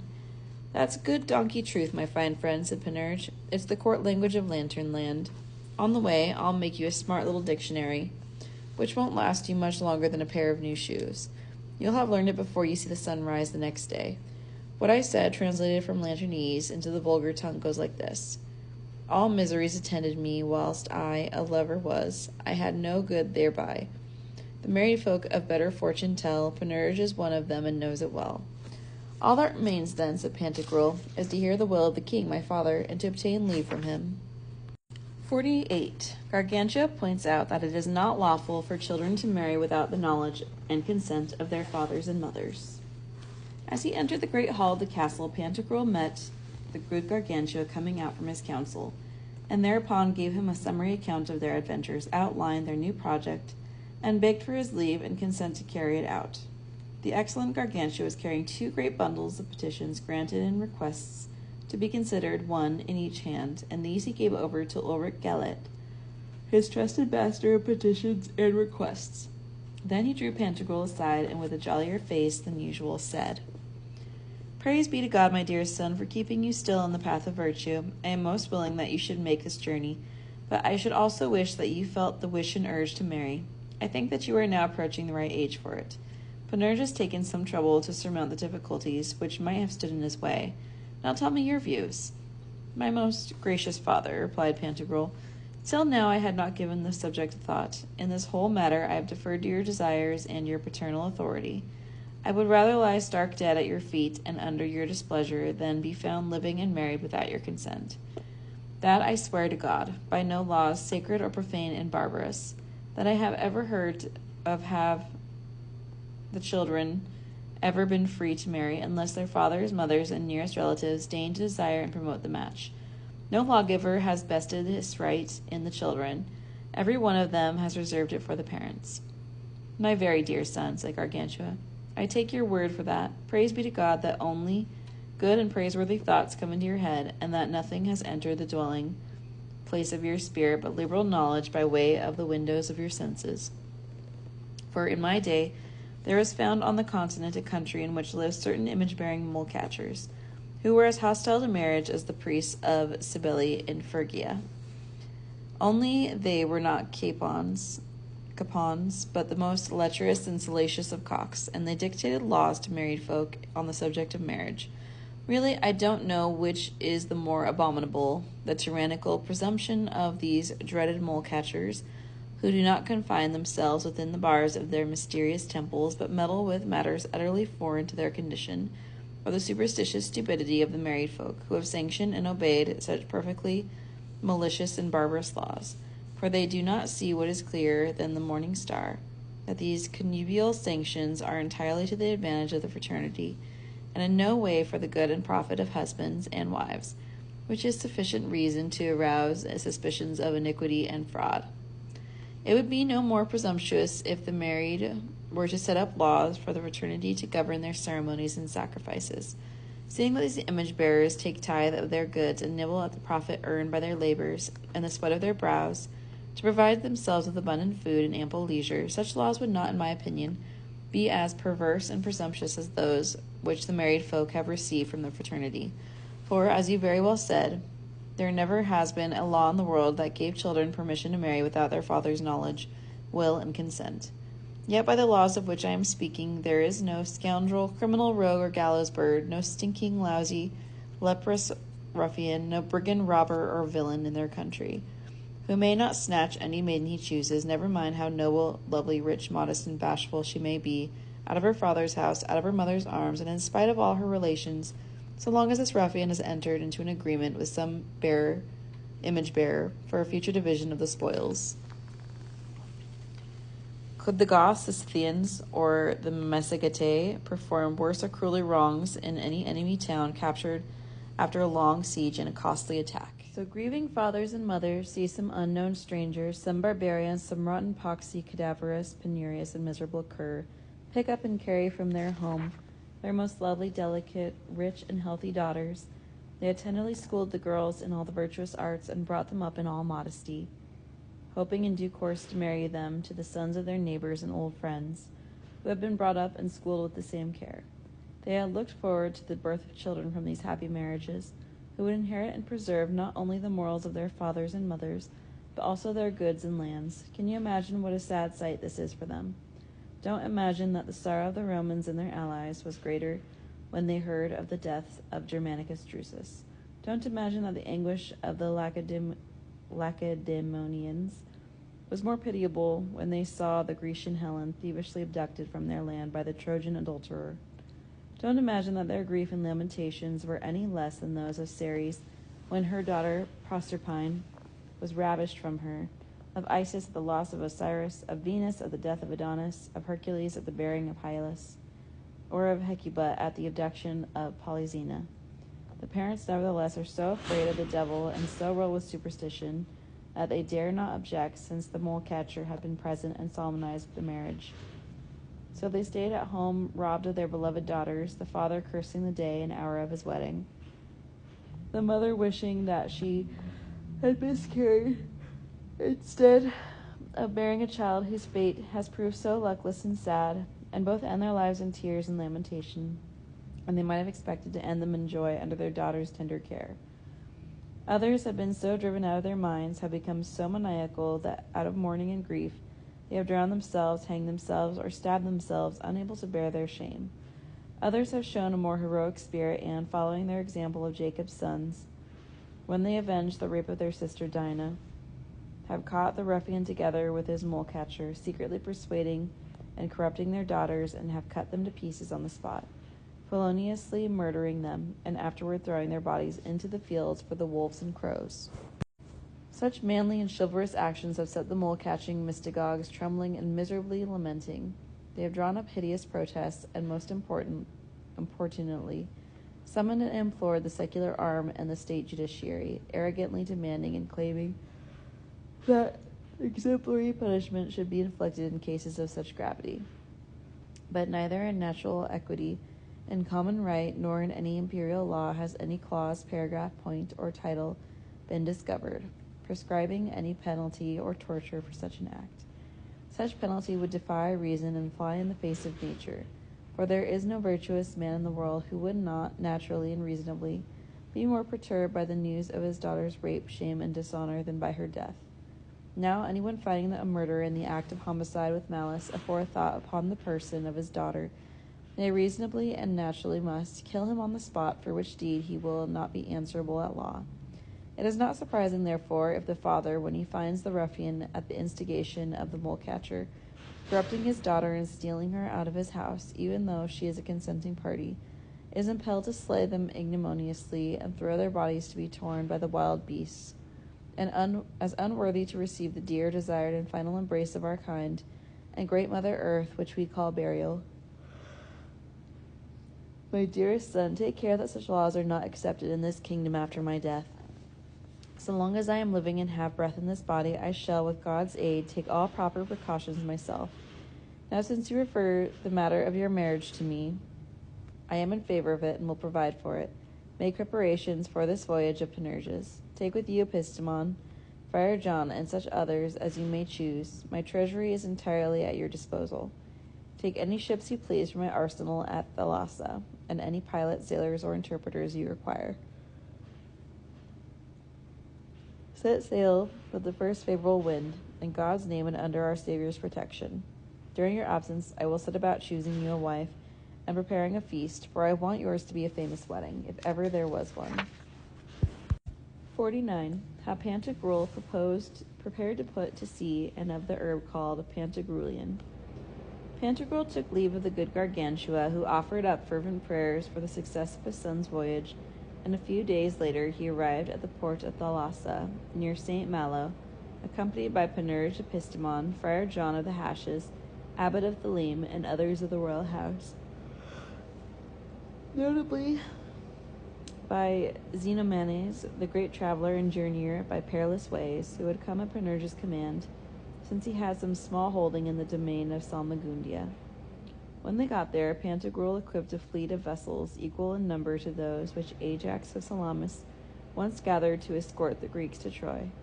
He collected sailors, pilots, boatswains, interpreters, craftsmen, and soldiers, also provisions, artillery, munitions, clothes, money, and other such goods as were needed for a long and perilous voyage.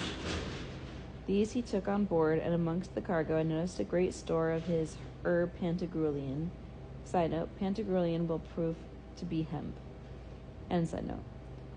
Both in its raw green state and also prepared and manufactured.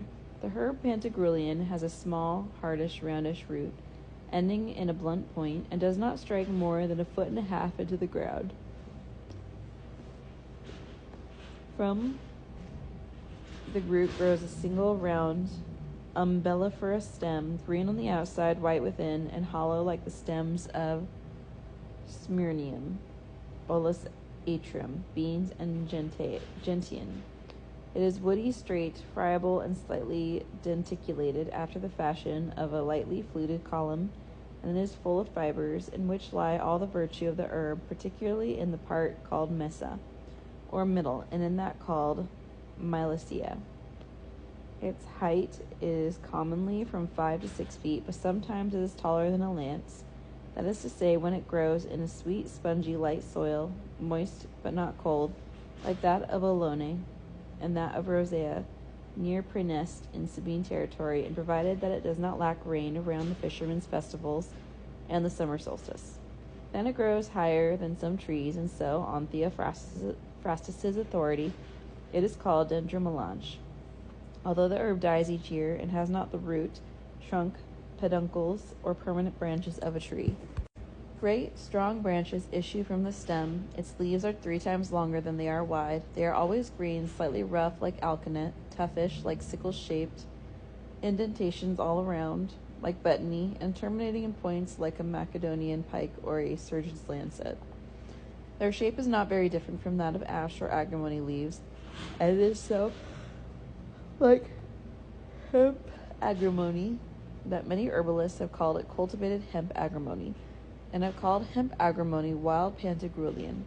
The leaves sprout out all around the stalk in equal distances, to the number of 5 or 7 at each level, and it is by a special favor of nature that they are grouped in these 2 odd numbers, which are both divine and mysterious. Their scent is strong and unpleasant to delicate nostrils. The seeds form near the top of the stalk and a little below.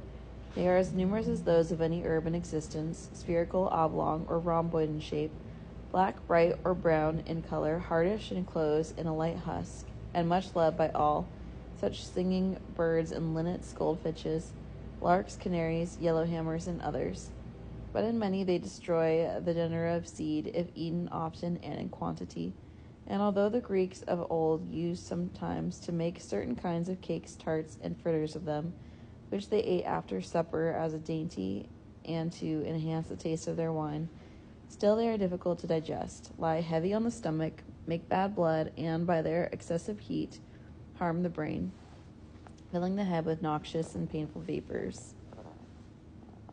Just as in many plants there are 2 sexes, male and female, as we see in laurels, palms, oaks, yews, asphodels, mandragora, ferns, agarics, birthwort, cypress, turpentine, pennyroyal, peonies, and others, so in this herb there is a male which has no flower but plenty of seeds, and a female which is thick and has little whitish useless flowers, but no seed to speak of. And as in other plants of this kind, the female leaf is larger but less tough than the male, and does not grow as high. This Pantagruelian is sown at the first coming of the swallows, and pulled out of the ground when the cicadas begin to get hoarse. 50. How to prepare and apply the famous herb Pantagruelian. Pantagruelian is prepared at the autumn equinox in different ways according to the fancies of the people and to national preferences.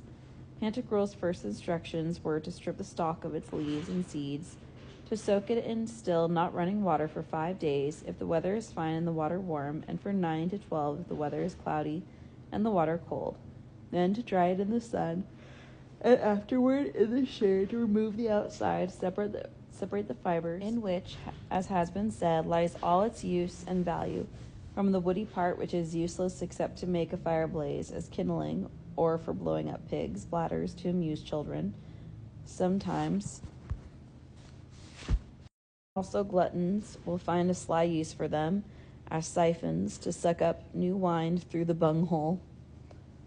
Some modern Pantagruelists, to avoid the manual labor entailed in making this separation, use certain pounding instruments formed in the shape in which the angry Juno held the fingers of her hands together, to prevent the delivery of Alcmena, the mother of Hercules. With the aid of these they bruise and break up the woody part, making it useless, in order to recover the fibers. The only people who practice this process are those who defy the world's opinion, and in a manner considered paradoxical by philosophers, earn their livings by walking backward. Side note: these are the rope makers who draw the fiber from a bag and walk backward as they plait the rope. End side note. Those who want to make better and more valuable use of the fiber imitate the fabled pastime of the 3 sister Fates, the nocturnal recreation of the noble Circe, and the lengthy stratagem practiced by Penelope to ward off her amorous suitors during the absence of her husband Ulysses. In this way it can be put to all its inestimable uses, of which I will tell you some only, for it would be impossible for me to reveal them all. If first I may explain to you the plant's name. I find that plants are named in different ways. Some have taken their name from the man who first discovered them, recognized them, demonstrated them, cultivated them, domesticated them, and applied them to their uses, as dogs Mercury from Mercury, Panacea, all heal, from Panacea, and the daughter of Asclepius, Artemisia from Artemis, who is Diana, Euphotoria from King Euphotor, Telephium from Telephus, Euphorbium from Euphorbus, King Juba's physician, Clemenos, honeysuckle from Clemenus, Alcibiadian from Alcibiades, Gentian from Gentius, king of Slavonia.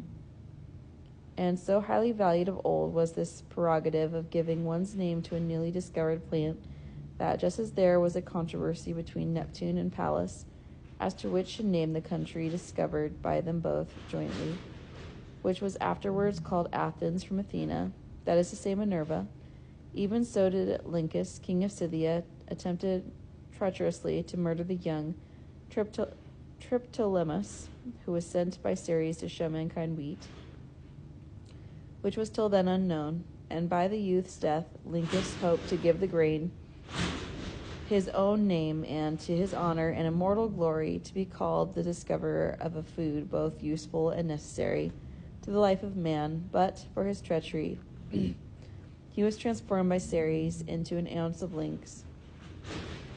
Similarly, great and long wars were waged of old between certain kings in and around Cappadocia, their only difference being which of them should give his name to a certain herb. Owing to their quarrel, the name it eventually received was Polemonia, since it was the cause of war. Others have kept the names of the regions from which they were once brought. Median apples or lemons, for instance, from Media, where they were first found. Punic apples, that is pomegranates, which were brought from the Punic country, which is Carthage. Ligusticum, that is lovage, which came from Liguria, the coast of Genoa. Rhubarb, from the barbarian river called Rha, as Ammianus testifies. Also Satonica, fenugreek. Chestnuts, peaches, Sabine juniper, and stoichus, which owe their name to my own islands of Hieres, called in ancient days the Stoichades, also Spica Celtica, etc., etc. Others take their names by antiphrasis, or irony. Absinthe, for instance, because it is the contrary of the pinth, the Greek for beverage, being unpleasant to drink. Holostian, which means all bone, because there is no herb in all nature more fragile and tender. Others derive their names from their properties and uses, as Aristolochia, which helps women in childbirth. Lichen, which heals the skin eruptions, so called. Mallow, which mollifies. Calothricium, which beautifies the hair. Alyssum, ephemerum. Beccium, nasturtium, or nose twister, which is a breath-catching cress. Pig nut, henbane, and others. Others derive their name from the admirable qualities discovered in them, as heliotrope, or solsequium, follower of the sun, which opens as the sun rises, climbs as it ascends, declines as the sun sinks, and closes as it disappears. Adiantum, or waterless, since it never retains any moisture, although it grows near the water, and even though it is to be plunged in water for a considerable time. Also Hieracia, Eryngion, etc. Others get their names from men or women who have been transformed into them, as Daphne, the laurel, from Daphne, the myrtle from Myrcene, Pitys, the stone pine, from Pitys, Sonara, which is the artichoke, Narcissus, Crocus, the saffron, Smilax, etc. Others from physical resemblance, as Hipparus, or horsetail, since it is like a horse's tail. Alopecuros, which is like a fox's tail. Cilion, which is like a flea. Delphinium, like a dolphin. Bugloss, like an ox's tongue. Iris, whose flowers are like a rainbow. Myosotis, like a mouse's ear. Coronopus, like a crow's foot, etc. Reciprocally, some men have taken their names from plants, the Fabi from beans, the Pisones from peas, the Lentuli from lentils, and the Ciceros from chickpeas. And again, from even more exalted similarities come Venus's navel, Venus's hair, Venus's basin, Jupiter's beard, Jupiter's eye, Mars's blood, Mercury's fingers, hermodactyls, etc.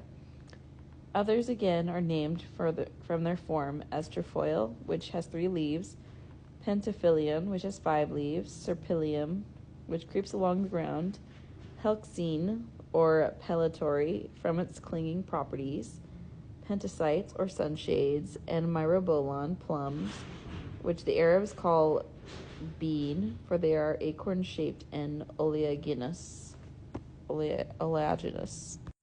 51. Why the plant is called Pantagruelian, and also something about its marvelous properties. The plant Pantagruelian got its name in all these ways, always excepting the mythological one, for heaven forbid that we should in any way resort to myth in this most truthful history. Pantagruel was its discoverer. I do not mean the discoverer of the plant, but of a certain application of it.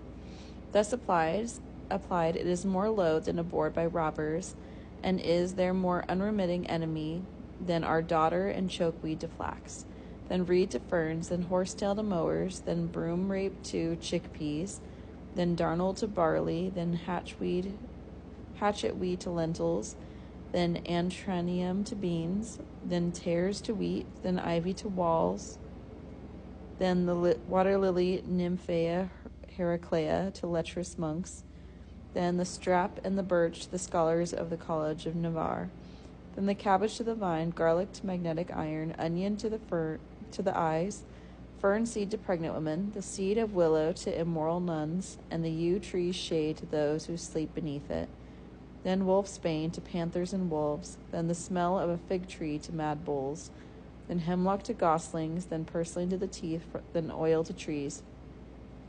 For we have seen many robbers end their lives high and briefly because of its use, after the manner of Phyllis, queen of the Thracians, of Bonosus, emperor of Rome, of Amata, wife of King Latinus, of Iphis, Auctolia, Lycambes, Arachne, Phaedra, Leda, Achaeus, king of Lydia, and others, whose only complaint was that without their being otherwise sick, the channels through which their witticisms came out and their dainty snacks went in were stopped by the herb Pantagruelian, more scurvily than ever they could have been by the dire spasms or the mortal quinsy. Others we have heard at the moment when Atropos was cutting their life thread, woefully lamenting and complaining that Pantagruel had them by the throat. But, gracious me, it wasn't Pantagruel at all. He never broke anyone on the wheel. It was Pantagruelian, doing duty as a halter and serving them as a cravat.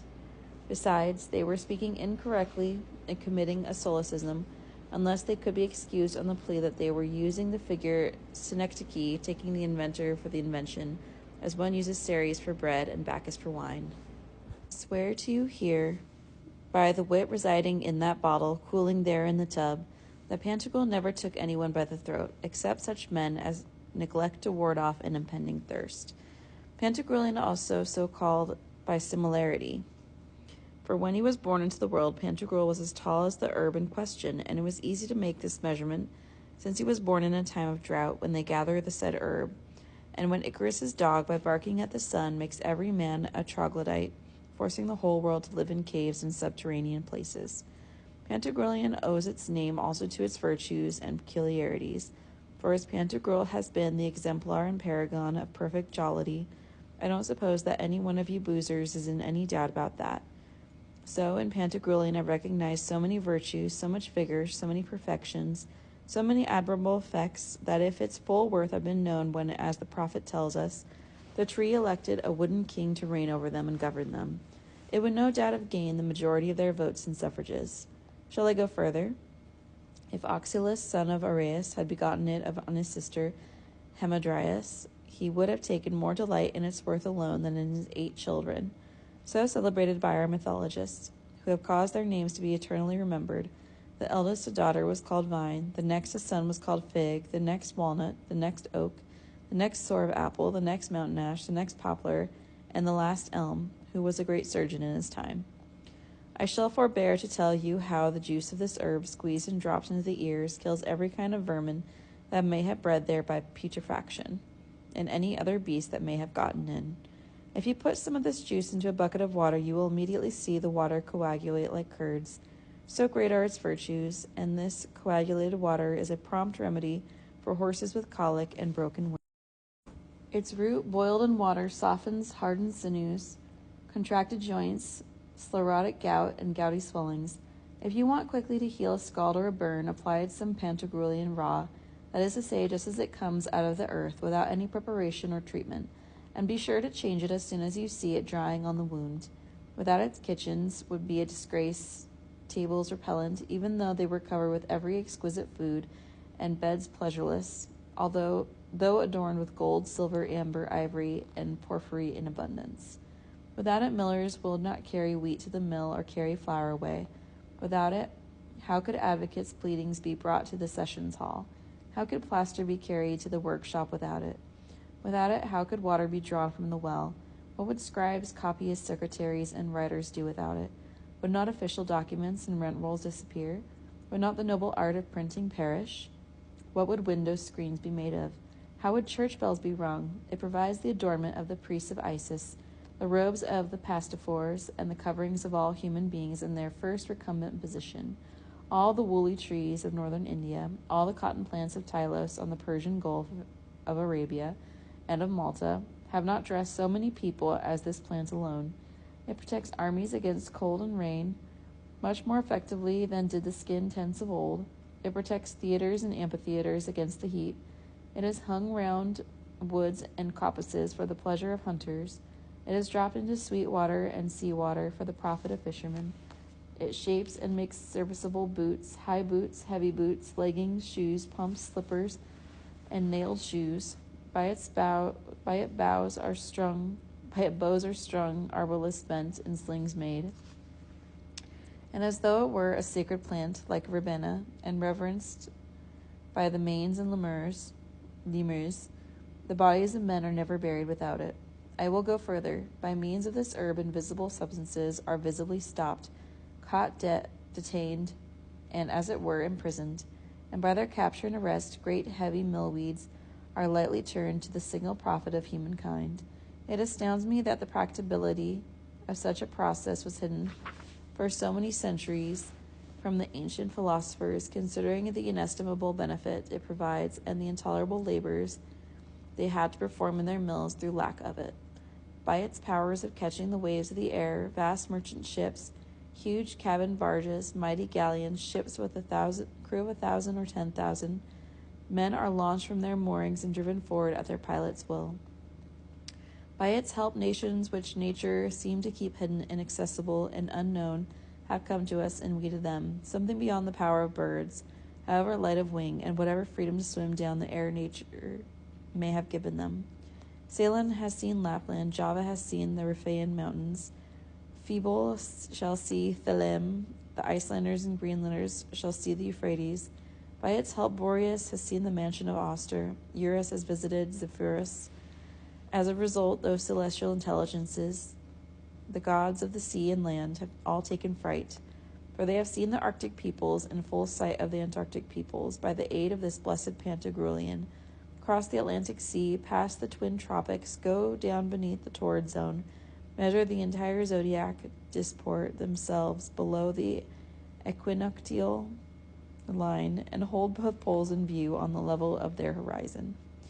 In a similar fright, the gods of Olympus cried, by the power, the uses of this herb of his, Pantagruel has given us something new to think about, which is costing us a worse headache than ever the Aloides did. He will shortly be married, his wife will bear him children.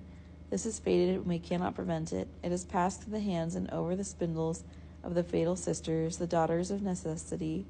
Perhaps his children will discover a plant of equal power, by whose aid mortals will be able to visit the sources of the hail, the floodgates of the rain, and the smithy of the thunder, will be able to invade the regions of the moon, enter the territory of the celestial signs, and there take lodging, some at the golden eagle, others at the ram, others at the crown, others at the harp, others at the silver lion, and sit down with us at table there, and marry our goddesses, which is their one means of rising to be gods.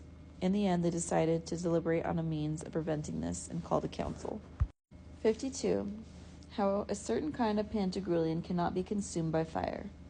What I have told you is great and wonderful, but if you have the courage to believe in yet one more divine property of this blessed Pantagruelian, I will tell you of that also.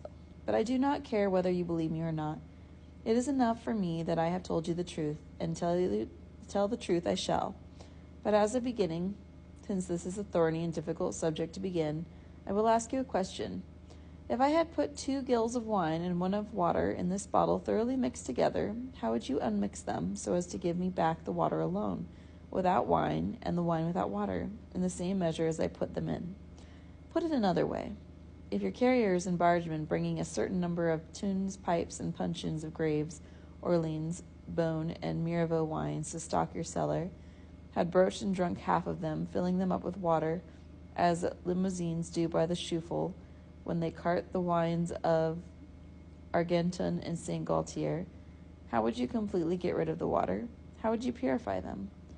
I know very well that you'll talk of an ivy funnel that has been written about. It is good, and proved by countless experiments. You knew about it already, but people who did not know it and never saw one would not believe it possible. Let us go on. If we were in the times of Sulla, Marius Caesar, and other Roman commanders, or in the days of our ancient Druids who burned the bodies of their relatives and lords, and you wanted to drink the ashes of your wives or fathers in an infusion of some good white wine, as Artemisia drank the ashes of her husband, Mausolus, or on the other hand, to keep them whole in some urn or reliquary, how would you preserve these ashes and separate them from the ashes of the logs in the funeral pyre? Tell me that. Crikey, you'd find that hard, but I'll quickly tell you how. Take as much of this divine Pantagruelian as you would need to cover the body of the deceased.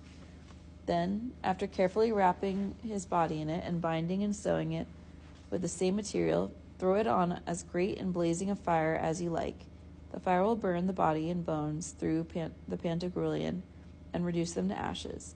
The Pantagruelian will not only not be consumed or burned, will not only not spill a single atom of the ashes enclosed in it, or let in a single atom of the ashes of the pyre, but when the flames have died down, it will be taken out fairer, whiter, and cleaner than it was when you threw it in.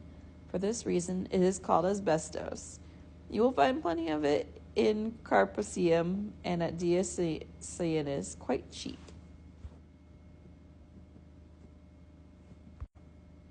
Oh, what a great and wonderful thing it is. Fire, which destroys, wastes, and consumes all things, only cleans, purifies, and whitens this Carpathian and Abestine Pantagruelian. If, like so many Jews and infidels, you refuse to believe this and ask for confirmation and the usual sign, take a fresh egg and bind it all around with this divine Pantagruelian. Thus wrapped, put it in as large and hot a brazier as you like. Leave it there as long as you like. Finally, you will take the egg out roasted. It will be hard and burned, but the holy Pantagruelian will be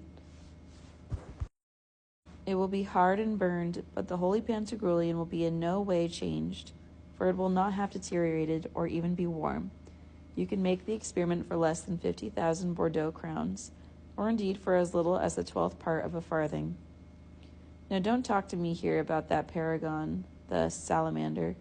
That is a legend, I admit. Of course, that is a little fire of straw, invigorates and delights the creature. But I assure you that in a great furnace it is choked and consumed like any other animal. We have seen the experiment. Galen confirmed it long ago, and demonstrated it in his 3rd book on the humors, and Dioscorides maintains the same in his 2nd book. Do not talk to me about feather alum either, or about that wooden tower in the Piraeus that El Sola could never set alight because Achilles, governor of the town for King Mithridates, had coated it all over with alum.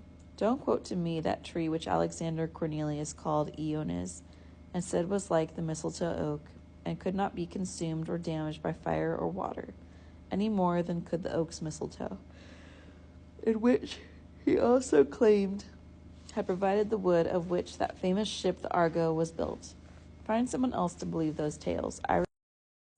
Do not offer me the comparisons either of that sort of tree, however wonderful it may be, that you find in the mountains of Briançon and Embrun, which nourishes the good agaric on its fruit, and with its trunk gives us a resin so excellent that Galen dares to proclaim it the equal of turpentine. On its delicate leaves it catches for us that sweet honey of heaven which is called manna, and though gummy and oily, is indestructible by fire. In Greek and Latin you call the tree larix. The men of the Alps call it melze. The Paduans and Venetians call it larege, which gave its name to Larignum. The the fortified tower in Piedmont which baffled Julius Caesar on his march back from Gaul. Julius Caesar had issued orders to all the landowners and inhabitants of the Alps and Piedmont to bring victuals and stores to the stations he had set up on the military road for his army as it passed through. All obeyed him except those within the walls of Larignum, who, trusting in the natural strength of their town, refused their contribution. To punish them for this refusal, he sent his army marching straight to their town. In front of the fortress gate was a tower built of great beams of lyrics, laid one on the other crosswise, like a pile of timber, and rising so high that from the battlements they could easily beat off all attackers with stones and bars. When Caesar heard that the inhabitants had no better defense than stones and bars, and that they could scarcely hurl them as far as the approaches, he commanded his soldiers to throw great quantities of faggots all around and set them alight. This was immediately done. The faggots were kindled, and the flames were so great and high that they enveloped the whole castle. They supposed, therefore, that the tower would quickly be burned to the ground. But when the flames died down and the faggots were consumed, the tower appeared whole and entirely undamaged. When Caesar saw this, he commanded a circuit of ditches and trenches to be built all round it, and out of stone shot. Then the people of Larignum surrendered on terms, and from their account Caesar learned the marvelous nature of that wood, which of itself produces neither fire, flame, nor charcoal. In this respect it would deserve to be ranked with the true Pantagruelian. The more so because Pantagruel ordered all the doors, gates, windows, gutters, weather molding, and facings of Thelem to be made of it, and also used it to cover the sterns, prows, galleys, decks, gangways, the forecastles of his carracks, brigs, galleys, galleons, brigantines, light galleys, and other vessels in his arsenal at Thalassa. Were it not for the fact that Larix is a great fiery furnace consuming all other kinds of wood, is finally consumed and destroyed in the same way as the stones in a lime kiln, whereas the asbestine Pantagruelian is renewed and cleansed by this treatment rather than consumed and changed. Therefore, Arabians, Indians, and Sabaeans, cease your praise, sing no more paeans to incense, myrrh, or ebony. Come here a nobler plant to see. We'll give you seed to take away, and if it grow with you, then say 1,000,000 prayers of thanks to heaven, and swear the realm of France that's given the sacred Pantagruelians, the happiest beneath the sun. End of the 3rd book of the heroic deeds and sayings of the good Pantagruel.